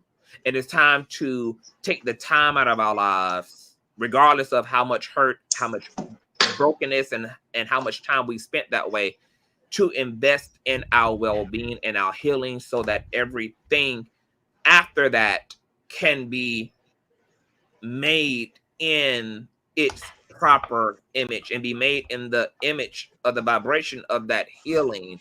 We cannot afford brokenness, and us thinking that we can continues to result in femicide, patriarchy. Look, I was going to post a post, and I'm still probably going to do it on my community wall. There were so many stories I saw 2 days ago of women losing their lives to the men that they trusted in their lives. There was a 17-year-old girl who was unalived in a murder-suicide by her 20-year-old boyfriend as they were on their way to the prom. He unalived her and unalived himself. Right after that, I saw another story of a woman who was GU'd down by her husband while she was like 7 months pregnant. And I was thinking to myself, like, you know, this is not happening in a vacuum. To end up this disturbed and this violent and this emotionally sick, this mental unwellness, the spiritual unwellness, is the product of things that we can't afford to ignore, things that we have to once again pull out our microscopes and do a forensic and autopsy upon, because it matters what's creating these ills in the world. It matters. That's why this whole, even with this Diddy shit, yes, we want Diddy to take responsibility for the crimes he has committed, the people that he's actually victimized. But it's also important what created Diddy. Conscious, somebody has to mute.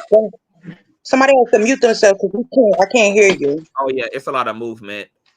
I'm just gonna mute everybody temporarily. Okay.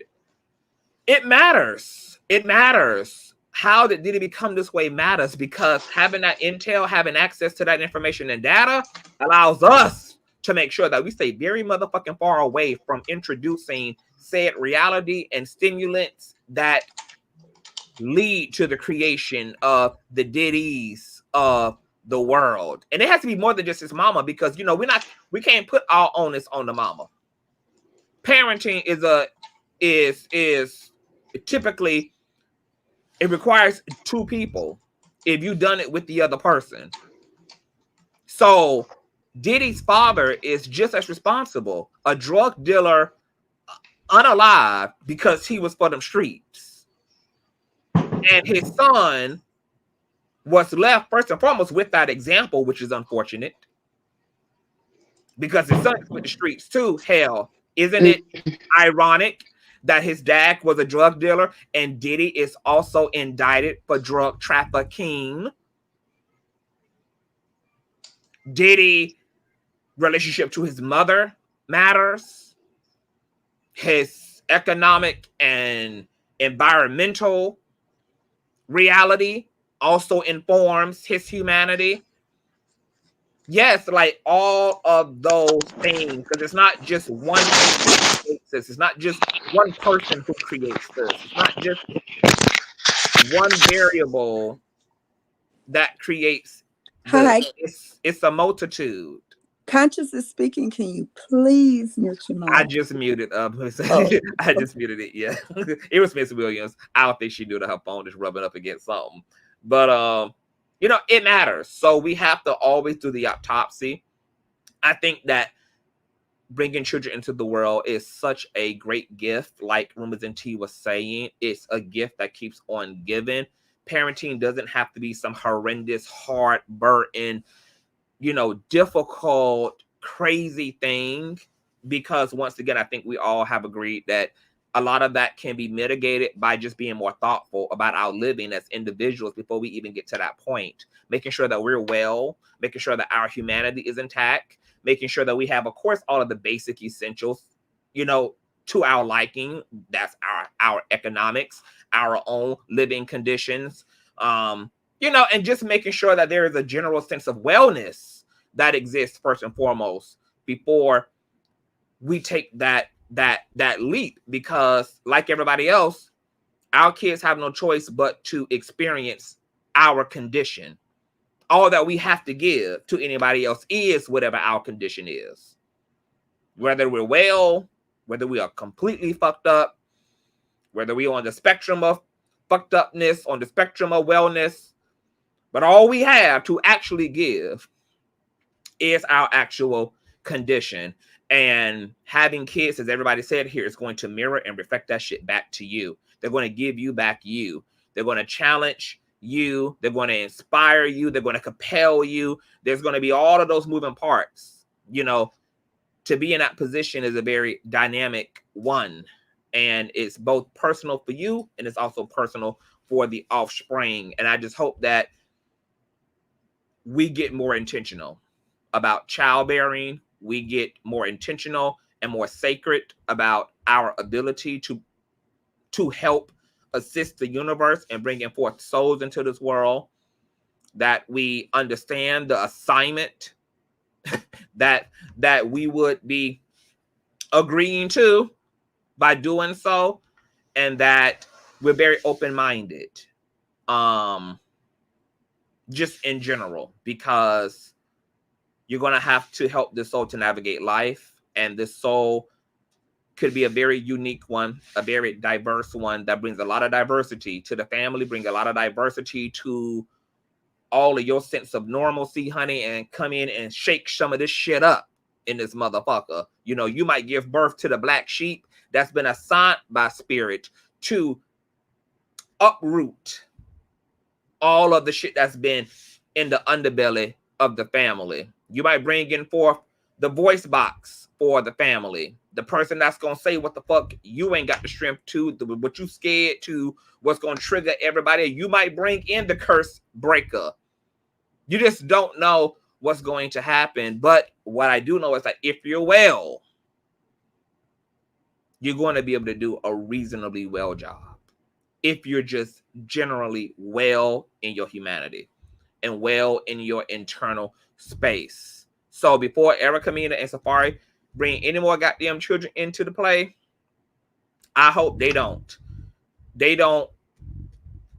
raw dog nobody else if they don't motherfucking embark upon parenting until they parent themselves, until they parent the little broken girl and broken boy in themselves. And I hope that that's what all the rest of the world do, because it matters, baby. It matters. Force yourself to believe that your children deserves better. And I ain't talking about just materiality, because when most people are fantasizing about having children, they only make it about the financial part. Oh, I want my kids to have the nice things and live in a great neighborhood, and I want them to be able to have nice clothes and da da da da da. Baby, that is hardly the point. I don't negate it, but that is hardly the X factor and the priority here. What they need more than that is they need parents who are well and parents who are a part of well systems. That's what they need, baby. So I'm gonna let everybody else give their final say so, and then we're gonna dip the fuck off. Sunny, any final words, boo?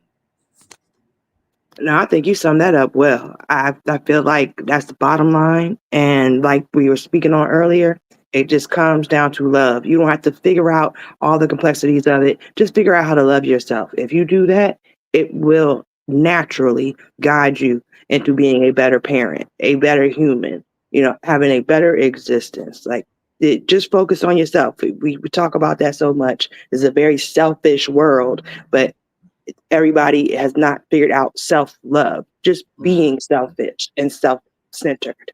Yes. Preach, preacher. I miss You're so crazy. You look good, by the way, love. It's good. Thank you for having me. Oh, yes, baby. Thank you for coming in here, and please come up and share your wisdom anytime that we are loud, live, and in color, honey. You know, I always enjoy you. Of course, my love. Period. That was our Sunny. Love you guys. Miss Williams, I don't know if you're still. Yes, okay. I'm here, and I want to say thank you, Conscious. Thank you all the panel. You ladies made me think, and it's way more about material because this little girl. I'm realizing now we doing a little too much with her. You see all that junk in my basement? Yeah, we're gonna have to deal with some other stuff with her and not just material. You let her indulge in all the things of the kingdom, baby. You let Queen, honey. You let her do it, honey. You just, as long as you are loving your babies, Miss Williams, you are on the right track, child. Yes, thank you all. Thank you, Conscious. Thank you so much, boo. That was our Miss Williams, Rumors and Tea. Any final send-off? I'm up here trying to eat. As always, thank you, Conscious, for having opening up the panel, allowing us to get up here and do, you know, what the village does. And y'all did it, baby.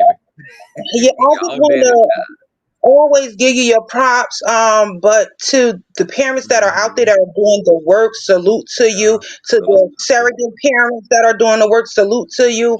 To the children that may be listening to this, we see you, we hear you, we love you, we're here for you. And to the parents that have been making the bad decisions that fall short. None of us get it right all the time. Yeah. But you have an opportunity to do things better. That's going to be not just in the benefit of for your children, but for yourself. And I just encourage you to take the constructive criticism and just be selfless. Do what's best for not just your child, but do what's best for you as well. Because ultimately, it is what's going to be best for you. I appreciate you, Conscious. Don't forget to show your love to the king. Cash App and PayPal. Let me put that up right now. Yes, God. Thank you, babes.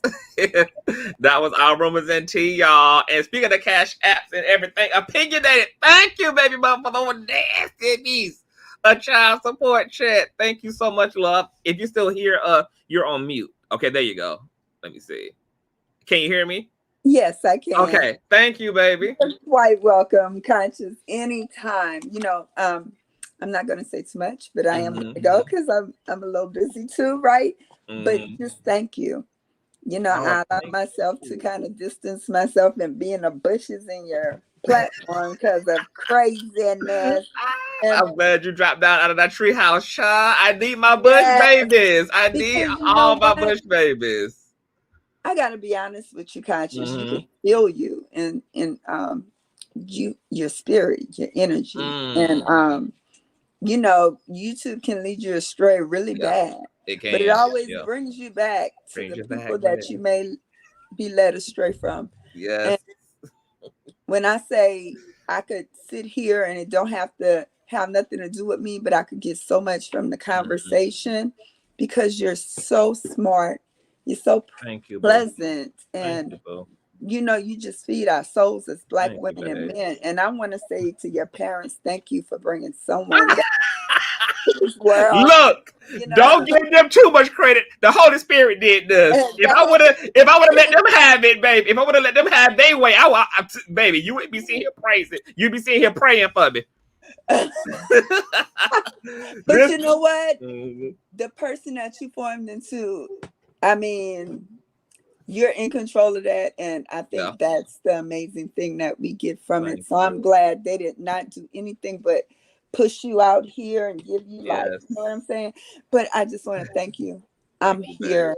And I love you, and I'm always gonna love you too, Storm and Nosy and that voice. Yes, period. Y'all feed me. So thank you. Thumbs up. Thank you, baby. Him because we need him out here. That wisdom is golden. And I need y'all because y'all keep me going. I need y'all because y'all keep me going. I do this for y'all. Y'all motivate me. I said I gotta come and give my people what my people be wanting me to people about. So you know, it's a symbiotic relationship. So I really appreciate y'all, and y'all have made doing this very purposeful, and y'all's contribution to the conversations and to the growth of the platform is everything. Like, I really could not do this without you guys.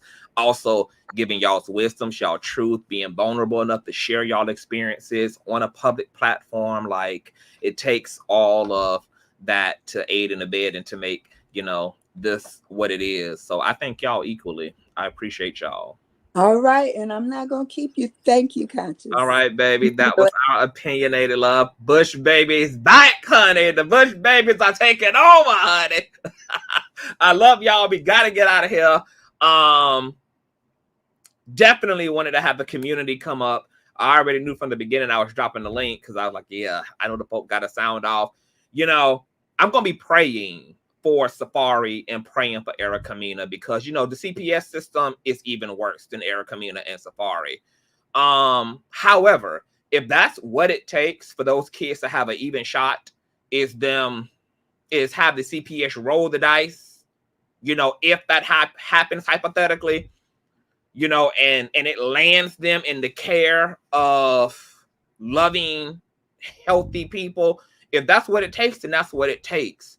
But, you know, I would really prefer Erica Mena and Safaree to get their shit together, to grow the fuck up, and to put some of that money that they're putting into attending a Nicki Minaj concert or putting into surgical procedures into some goddamn well-needed therapy, because their babies and their baby salvations are at stake right now, and it's in their hands right now. So for the sake of those kids, baby, I hope that these people apply all the pressure to heal themselves, to resolve themselves, and to reconcile themselves. You guys tell me what the fuck y'all think about the Erica Mena Safaree shit. Take us out of the group chat. Make sure y'all subscribe, and share this content. And I will see y'all all later. Peace.